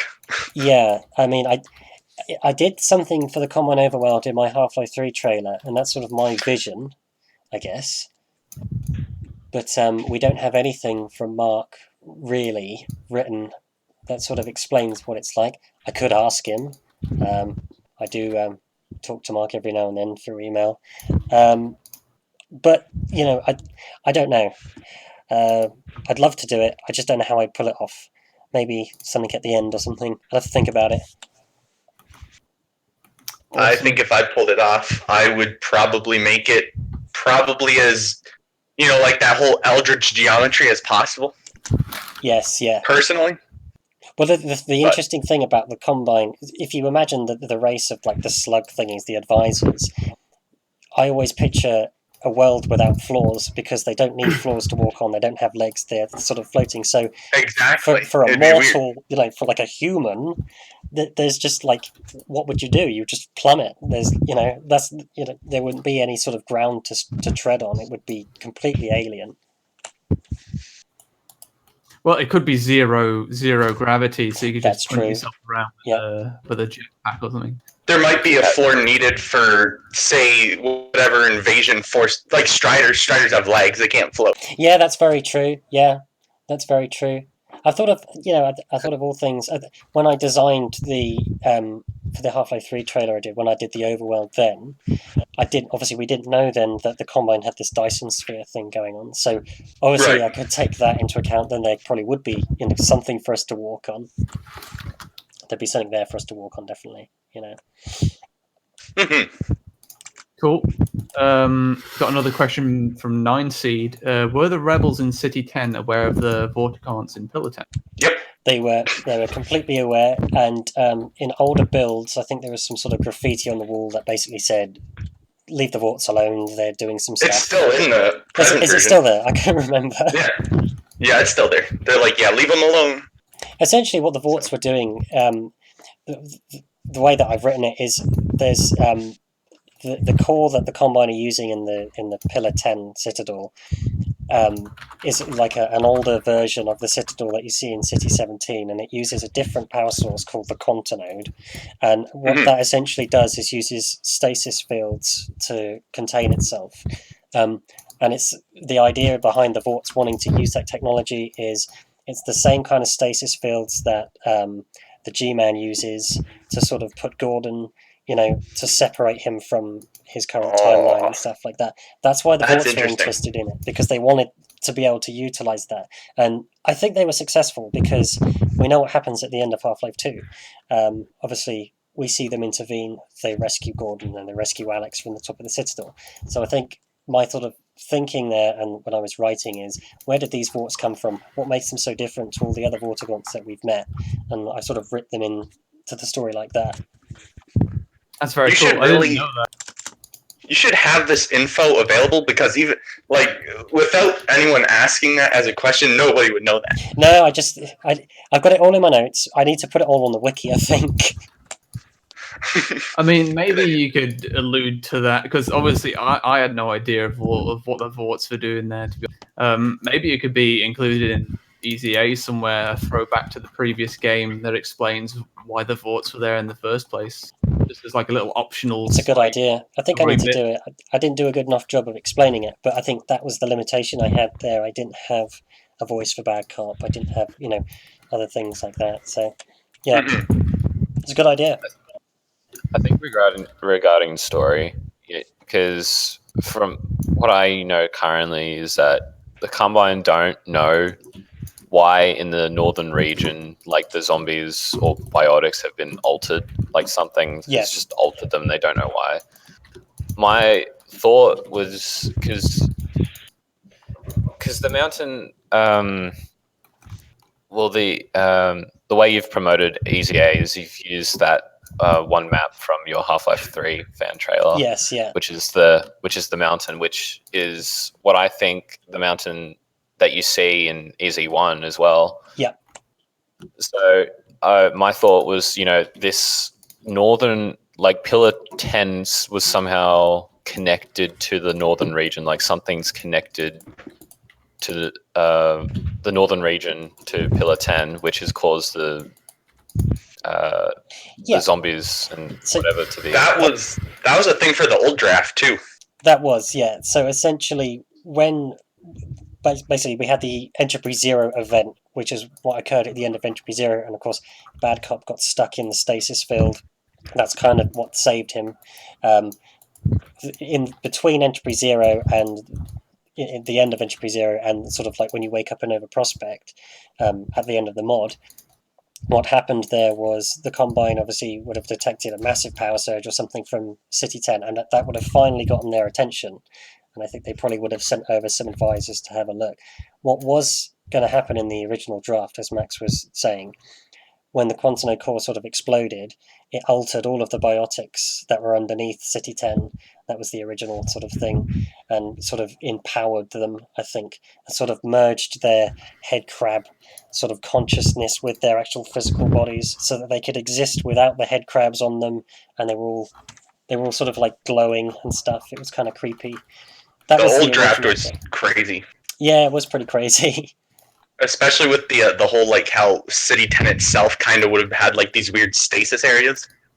Yeah, so I was going to do temporal anomalies in the whole... Yeah, like you were saying, you would cross temporal walls where everything would be the slow motion, or everything would be completely frozen, and you would be able to sort of, like, walk around. You would be able to perceive it consciously because you'd already interacted with the Quantum core. Yeah, there was some crazy shit that I was trying to do with it. I think it was a bit out there, to be honest, but I don't know. There's no reason why some of that stuff can't make itself into Entropy Zero 2. I mean, I really like the original story that Entropy Zero 2 had going. We go, we wake up in Nova Prospect, which we still do, but we go to what was it? It was the destroyed Citadel, because this took place after episode episode 2. Yeah. And then, we'd have to get the detonation key to destroy Pillar 10 or whatever, so we go back to City 10. I thought that was a pretty neat idea. I mean, I feel like we could still somehow incorporate that into Easy A, but which would mean make Easy A longer. It would mean making Easy A longer. We could still visit City 10. I think the issue I have with it is I don't know what really would be there anymore, because from the Rebels' perspective, they're all sort of heading out into the Outlands. If those advanced biotics are there aren't going to be any Rebels left because they are pretty hideous. I don't know. I need to think about it. There's always room for a revisit, I think. I know where we're going with Chapter 2. Go on. No, I was just going to say, it's like, I like the original draft, but I personally, I like the newer draft. Just in my personal opinion. I think I moved on with a new draft because I didn't want to do the same thing twice. When I was writing Entropy Zero 2, I was sort of sitting there and I was going, well, I've already done that. We've already been here. A lot of the stuff that I've already done, we've already seen. We all know what the inside of Russian apartment blocks look like now. Right. I want to do something completely fresh and new. Yeah, I remember us talking about that. I was like, hey, why is there the new draft? And you're like, well, we already did it before. And I was like, that's a good point. I don't want people to pick up Entropy Zero 2 and go, oh, it's City 10 again. We're here. Right. We've done it before. What's the point? Why are we beating this dead horse? You know. Hmm. Like, because I had a thought while I was doing house chores, and because I was thinking of ways of possibly combining the old story with the new one. So we still go to the Arctic and do what we need to do, but then so my idea was we wake up in Over Prospect like every draft has been so far. Yeah. And we go to the Arctic, which is near City 10. So we get taken by a dropship to the Arctic. Once we're finished in the Arctic, we head off back somewhere via dropship. But the idea I had was that City 10 was kind of infested with this sea flu epidemic. Yes.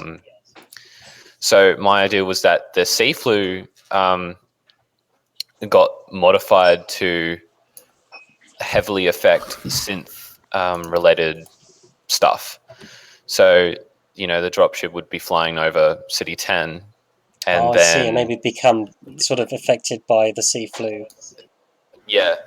So like it's been modified to only really affect synth. It hasn't been it's been modified to not affect humans anymore. So maybe it's sort of the bacterium has sort of advanced itself. It knows that it doesn't have much luck infesting human, hosts. So now it's sort of targeting synths. Is that what you're saying? Yeah. So we crash in City 10, and the idea for me was, the Combine, since they got attention drawn to City 10 because of the events that happened there, they investigated, they, then claimed the area to be a restricted area, like no one should ever go there. Yes, non-patrol region or something. But then, weeks pass, and this Entropy Zero event that happened there wasn't picked up. And my idea was that this kind of spread throughout the underground. So it's spreading out more, similar to, I guess you could say, like the Combine walls that slowly eat their way through everything. Right. So, we wake up in City 10 because of the dropship being crashed there and being affected by the sea flu epidemic. And then, we realize that this place is becoming more and more dangerous every time we leave it. So, we have to go on this journey through City 10 to get escorted out, to get escorted to, I don't know, maybe go back to... nuke it from orbit. It's the only way to be sure. Yeah. It sounds good. And that was essentially what you're describing is that was the kind of idea I had for the first draft. Yeah. I still think there's room if we wanted to go back to City 10. Maybe we could do that. The story that the narrative that I've got at the minute can be sort of modified. We can change it, I think. Just thinking about the implications of that now. I'd have to weigh it up because it would be nice to see it. Post-release DLC is what I'd say. Deployment back to City 10. Well, yeah, that's a great idea. That could be cool. That was something I wanted. Yeah, like that was something I wanted to suggest, was because I liked the original name of Entropy Zero Arctica to be Entropy 02. And my thought was, what if Entropy Zero Arctica was the code name for like the first part of Entropy 02, and then later on down the track we get like these other, DLC or expansions to Entropy 02 to really make this the definitive game or That's project. a cool idea. So sort of this is like the first part of, this is almost Entropy 02 episode 1 kind of thing. Yeah. I do have an idea about that I'll talk to you about later, Brett, because I don't want to spoil anything. If But we I do th- but that, I though, think- we have to deliver. We have to actually make an episode 3 for it. We'll just pull a valve. Here you go, episode 2. Yeah, we'll just Cliffhanger. plan for 2. No, I'm getting Batman salty. releases episode 3 as a little blog post. Yeah, that's what. What we'll do is we'll wait 10 years, and then I'll just like blog post the episode 3. Oh, brutal. Man, we're not Brutal. salty, are we? Oh my god. No, you'd have to make it so we can't actually play it, but in a way we can. It's like one of those old, type a word in game and then something happens. I don't know how to better Text explain it. adventure. Yeah, like a text So adventure. it'll be a text adventure. Yeah, I could do that. This is what happens next. It's now episode 0, and we have to call bad cop terrible cop due to the NDA. Terrible cop. But yeah, no, I think having expansions to Entropy 02 would be I don't know, a nice thing. I agree. Right, do you want to continue with the questions? Yeah, or- I think we sort of tangented there, didn't we? We should answer some more questions, I think. Okay, there's some.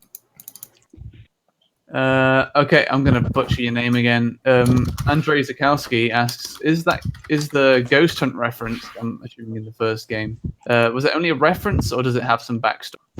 It depends what reference is being talked about, because I think all of them were.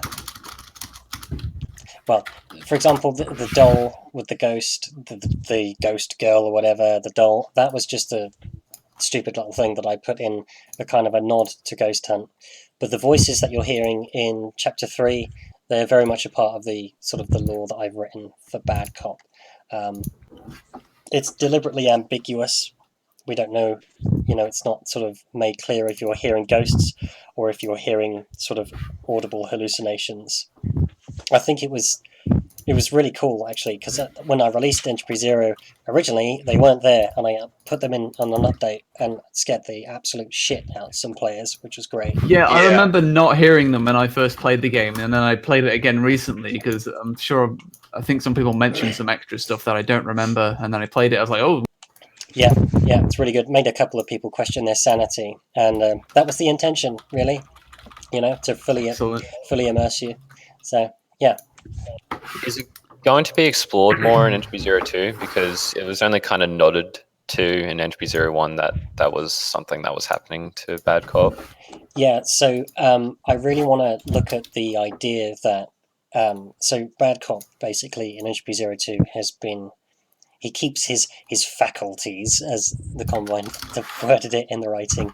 Faculties. Yeah, they've let him have his will, because I think they're on their last legs. Freeman's just blown up the Citadel. They're just thinking, shit, we just need somebody to come in and sort this shit out, and that's essentially what they do. So they deploy Bad Cop with his will intact. They know that he's like completely zealous he's a zealot, for the Universal Union. He's completely convinced and stuff like that. So the thing that I'm interested in is, because they haven't modified his consciousness, I want to see those sort of schizophrenic and psychopathic tendencies come across with him. And the way that we're going to sort of display that is through these like audible hallucinations and these visual hallucinations and stuff. And I'm going to be pulling from my sort of stuff that I did with Ghost Hunt to sort of push that. That's very cool. I love mind fuckery stuff in general in games, so that's really cool to hear. So Kenny Alexander asks, does Mossman have an important role in this mod? She has a very important role in this mod. I don't know. Mm-hmm. Yeah. You can leave it there if you want. If you don't want to spoil I'll just leave it anything. there for now. But she has a very important role in this mod. Excellent. Okay, Little Tornado asks, let me see if I can word this a bit better. Is there going to be more stuff like the bullet train or the rail network that we saw in the first? I think the only thing that you're going to get at the minute in regards to that is the drop ship sequence from Chapter 1 to Chapter 2. later on, obviously, I'm planning an APC segment, which will be fun, but nothing directly completely like the event of traveling on a train, like in City 10. I was pretty wowed by that when I played it, because I was like, you're traveling at such a ridiculously fast speed. And I'm thinking, Jesus Christ, he mapped all of this track in like quite a nice bit of detail. Most people would just be like, oh, fuck it, here's a blank tunnel for you to travel through. But no, it was like really detailed and stuff for like a long, very, very long stretch. I'm like, are we going to reach the edge of the map soon? I mean, I had to do some trickery to make it work. I noticed that trickery. I did notice that. And I was like, sometimes the frame rate can sort of, you can see it. You can see the teleport. It was very cool, though. I was glad that it got updated so that we could actually move our camera around, like look, because from earlier versions I had seen, we were stuck to look forward, and then I needed that because got changed. The whole thing about having the G-man looking over the rails at the top, if you need to be able to look up to spot him and see that. Yeah. So 90 asks, was Pillar 10 at all inspired by System Shock 2 or Bioshock? Do you know what? It wasn't. It was just inspired by the Citadel. I just needed something to fill the skyline. I did a lot of research with Mark's writing and stuff, and Mark did explain that there were probably other Citadels out there. I thought because City 17 was supposed to be like, this is the central of, Combine Central on Earth, I thought it made sense to have a smaller Citadel, more like a skyscraper than a giant bloody Citadel, to sort of differentiate it from City 17. But yeah, so I just got my inspiration from the narrative. And this is the last question I can see for now by Kelly Alexander. Did you use any ideas from the Half-Life 2 beta in Entropy? Yes.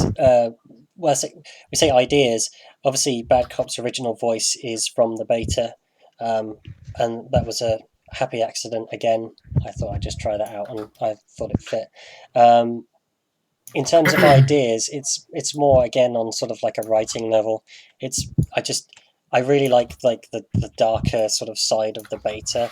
They really had that sort of dystopian nightmare thing going on with the beta, and I think that's been kind of washed out a little bit in Half-Life 2. So I sort of wanted to bring that back. Excellent. It's a good thing you use the beta Metrocop lines as well, because otherwise it wouldn't be able to friggin' give you a good enough vocoder. No. I mean, it was a complete one-off. That somebody on Reddit, I think, suggested I use Metrocop lines for it, and I thought, well, I don't know, having the protagonist talk could be a bad idea. But then at the same time, if I want to draw parallels to Half-Life 2 and also break those parallels, I guess we have to have a talking protagonist. And it's so much better for it. I mean, the silent protagonist thing's nice and all, because you can sort of project yourself into the protagonist. But I don't know, for Bad Cop, it's just way more entertaining listening to him badmouth people whilst he's shooting them in the face. It is. It's so much more entertaining. I don't think I want to project myself into Bad Cop. No. Well, thankfully you don't have to, because the entire first game is a mask recording, technically. Exactly. So, there you go. You can get around that. A question that I have, because we've been talking for what YouTube says 118 minutes. Yes. So my question was, are we going to see any small gameplay or something towards the end of the stream? I can't do anything for you tonight, but I'm going to basically. I've finished chapter 1 essentially. I've got the dream sequence done. I'm planning on giving another gameplay walkthrough of chapter 1 because it's changed a lot with the lighting and everything. I think so far you've only seen screenshots of that. So yeah, need to show you the changes that have happened there. So you'll definitely get that. Hopefully tomorrow I can sort that out for you. Definitely. I think that will be a good thing for us to do in future streams, if we do more of them, is to plan a little bit of some sort of gameplay reveal at the end of it. Absolutely. So that we don't have to just stare at the same screenshot for an hour. I've just chucked screenshots up there. Yes, tonight was quite ad hoc, I think. But I think we've done well. I think we've all done really well with it. It's been good fun. Definitely, let's get some gameplay next time. We've got lots to play with at the minute, so we can definitely show some stuff off. I have one final question. Okay, go on. Final question then. Arctic OTA soldier skins. Is this happening? It has to happen. I think they look fucking awesome. Awesome. Including that skin. Was it you, Trevi, who did that picture on Reddit of Bad Cop Prime? I had this. That was amazing... Mulkey. That was Who was that? That was Mulkey, and Mulkey's actually on the Discord. Right, Mulkey. Right, that is such a good idea. Do you know, he gave me such a fucking good idea, and I'll share this with you now. Because Bad Cop is obviously he has his will and his faculties. I was thinking about making it so the Combine basically painted him almost a different color, so that all the other units were kind of aware, like, be careful of this guy. He's kind of, you might not want to trust this guy completely. Keep an eye on him. Cannon cop, and he doesn't care. Exactly. He's sort of like the He's a black little sheep. deranged. It's kind of like the black sheep thing. He's not exactly one of them, but he thinks he is. But so the Combine don't entirely trust him with his mind still intact. No, I think they're keeping a very close eye on him. I think they're quite interested in his psychopathic and sort of mental tendencies. It's quite strange. They've tried to sort of enslave the Earth, and everyone's sort of reluctantly either joined their cause or they've rebelled. And then you've got this guy who loves it, who like lives and dies for the Combine. I think maybe out of almost like suspicion, they're keeping an eye on him. Guy How for dare you real. like us? So they're Yeah, just that's sort of good. like, I like that. so they're just like, is this going for fucking real, or is Yeah, he exactly. fucking... Yeah, exactly like that. It's kind of like, is he for fucking real? Does he actually like this shit? I think I actually made some lines for the Combine soldiers where they respond to Bad Cop. This was like before Trivy came. Like they respond to Bad Cop. Yeah, I think I've got some asking. of them in there. I'm sure I'm using some of them. I need to have I a look. would love to hear them like respond to his shit more, because most of the time they're just sort of stoically silent. It would be hilarious for them to sort of respond to him in their like sort of super cold logical manner to his. Yeah, because in my headcanon, Bad Cop still, because this was like this was ages ago. Like things have changed, but back then, I thought Bad Cop, had no idea what had happened to him. I thought that maybe he still thought he was a Metro Cop somewhat. So the lines that I had made were him asking the Combine soldiers if they were going to get any perks that they were promised. Oh, But, yes, yeah. you See, that is still in. Well, we've redone that, haven't we, Trivia? We did that for the beginning. I don't know. Is that public yet? I don't know if I made that public or not. I don't know if I saw it. the It's a public intro video. briefing? Yeah, The briefing at the start. yeah. There's a really cool thing that I'm doing with the writing in terms of when Bad Cop's referring to perks. He's doing that for a reason. He wants something. Well, I won't spoil it in the stream, but he's looking for something. But there's a reason for that. So there's a certain perk. Oh no. Don't worry, it's not simulated reproduction. It's not that one. Okay. I thought it was. Okay. I was just thinking, man, Bicap just wants the poontang really bad. I know. I was like, dude, he didn't strike me as that kind of person, but here we are. He's a man on a mission. And there was another line too that I made. It was asking the Combine soldiers he was saying that he heard that they weren't getting the new stun sticks. Oh this yeah, year or something. yes, I remember that one. Yeah. Still keeping the Metro Cop like mind with him. And Makes them not responding. sense though. He's still Bad Cop at like heart, Yeah, It'd be hilarious. He's still him, isn't he? It'd be hilarious at if he desperately wants this little insignificant thing like a fucking pay rise or something. He just wants his fucking pay raise. Or they wa- At He's the just end like, of the hey. whole thing, they're just like, for fuck's sake, we'll give you your pay rise. Here's your credits, and he's just like, oh, thanks. That's what I wanted. Thank you. All he wanted was those new stun sticks, dude. Yeah, exactly. That's exactly, yeah. He's butchering Rebel wave after wave just to get a new stun stick. Or a limited edition can of green soda. Because I still have the old original Bad Cop lines. I might quickly whip up like what this conversation sequence is going to be. Yeah, just quick. Go for it. I'm just looking forward to recording more lines. I think it's funny at the minute the way.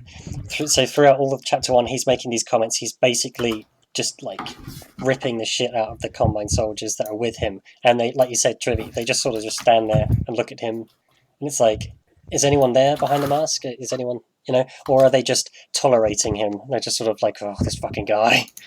Yeah, they're like consummate professional like soldiers, and he's just fucking like, oh, you guys don't talk very much, do you? Huh?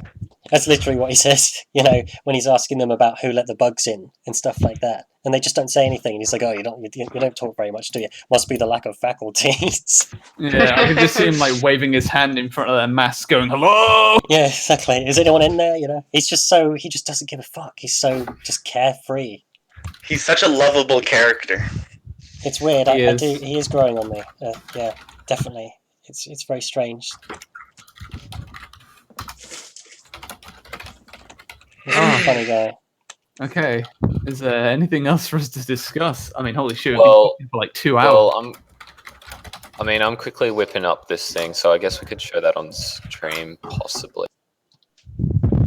Just after I finish it. That could be cool. And then I guess we could end on that, because I'll have to get going soon. This has been really fun, though. And yes. Do you want to make this like a weekly thing, or? We could do it weekly if you want to try that. Definitely. I'm down for that.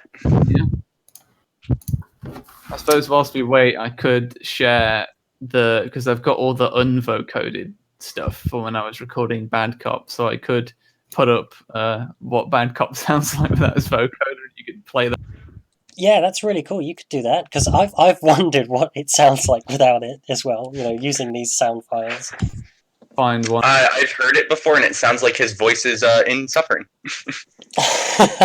Right, I'll use the "Tell Me About It" voice line. There you go. That's all the takes that I did without the vocoder. That's what it sounds like before it gets voc.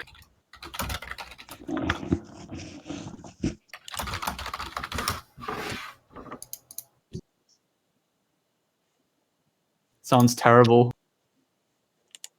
I can't hear it through the stream. Oh, will it not broadcast if you play? No, I can't hear it, unfortunately. Go to the dev channel. Yeah, it's in the dev such a channel. nerd. Hang on, yeah, there we go. Alright, here we go. I just quickly stitched this up. So if you want, you can Right, try and play that through the... Tell me about it. Tell me about it.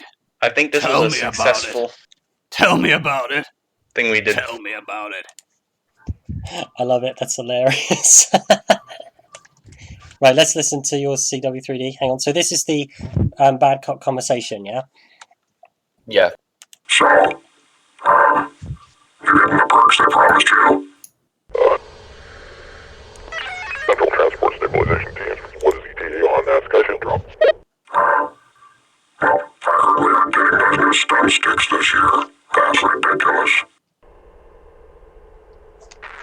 Drop reinforcement teams to Sector Delta 7. I love how they just completely ignore him and just carry on like he's not there. Yeah. Trying to have a conversation with them, and they're just fucking talking about work and shit.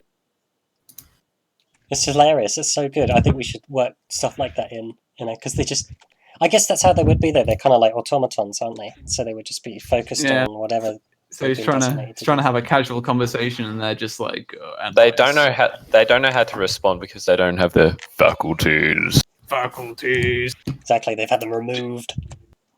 Do we have the idea of where we're gonna put that hilarious Easter egg Trivy did?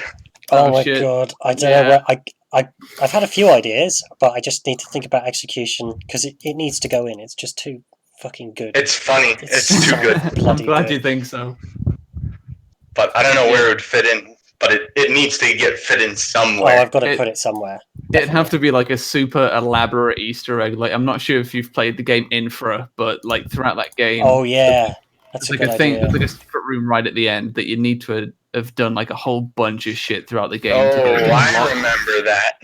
So it needs to be something like that, where you need to do like a whole bunch of different shit throughout the game, and then right at the end, you'll have this secret door, and it will only open if these things are met, and that's where you'll put it. Maybe we'll do something like that for the end of the game. So bloody funny. Hey, so did you see that video I posted? I'm just about to have a look at it. Let's have a look. Yeah, because when you press the button to shoot the alt fire on the thing, it doesn't play the animation until after the thing's actually shot. Oh yeah, I see that. Yeah, that's interesting. That's going to be to Yeah. do with the. I bet it's calling the animation in the code, and then it's firing the actual shot. So we're going to have to stagger it, aren't we? Yeah, because isn't the AR2 supposed to like charge it up and then it fires? That's Yeah. right. Yeah. Is that what's happening? Hang on, let me watch that again. Is that just immediately firing? Nah, it's playing it's shooting it and then it's playing the animation after it shoots it. Yeah, I could. That's true. Yeah. Oh, okay, hold on. Doesn't the AO2 have two separate animations that go with the alt? Like it has the one animation where it like shakes once you press right mouse, and then the fire animation. It didn't have one in the QC, but I can see. Mm. As far as I know, I didn't see one though. Well, I think we did really good tonight. This was great to talk to you guys, and I didn't realize how much we had to talk about, but I think it's been good to Yeah. get everything out there. It's been really good fun. Absolutely agree. This went really well. Indeed. I'm looking know, forward to the next one. 6 hours sleep was worth it. Yeah, thankfully. Well, what I'll do is, obviously, I'm going to be working whenever I can on this next week, and we'll get something to show off next week when we do this. I can show you guys something. I could probably show off the dream sequence or something. We could feature that. I'll get some footage of chapter 1 out hopefully tomorrow as well, so we can see how that's changed. It's good fun. Awesome. Yeah, it's been great. Cracking open a cold one with the boys. Hell yeah. Right, I'll end the stream. So for everyone watching, thank you very much for sticking with us and meeting the team. This is great fun. We can't wait to deliver this for you. It's going to be great. Very excited. There's a bright future for this project. It's looking bright.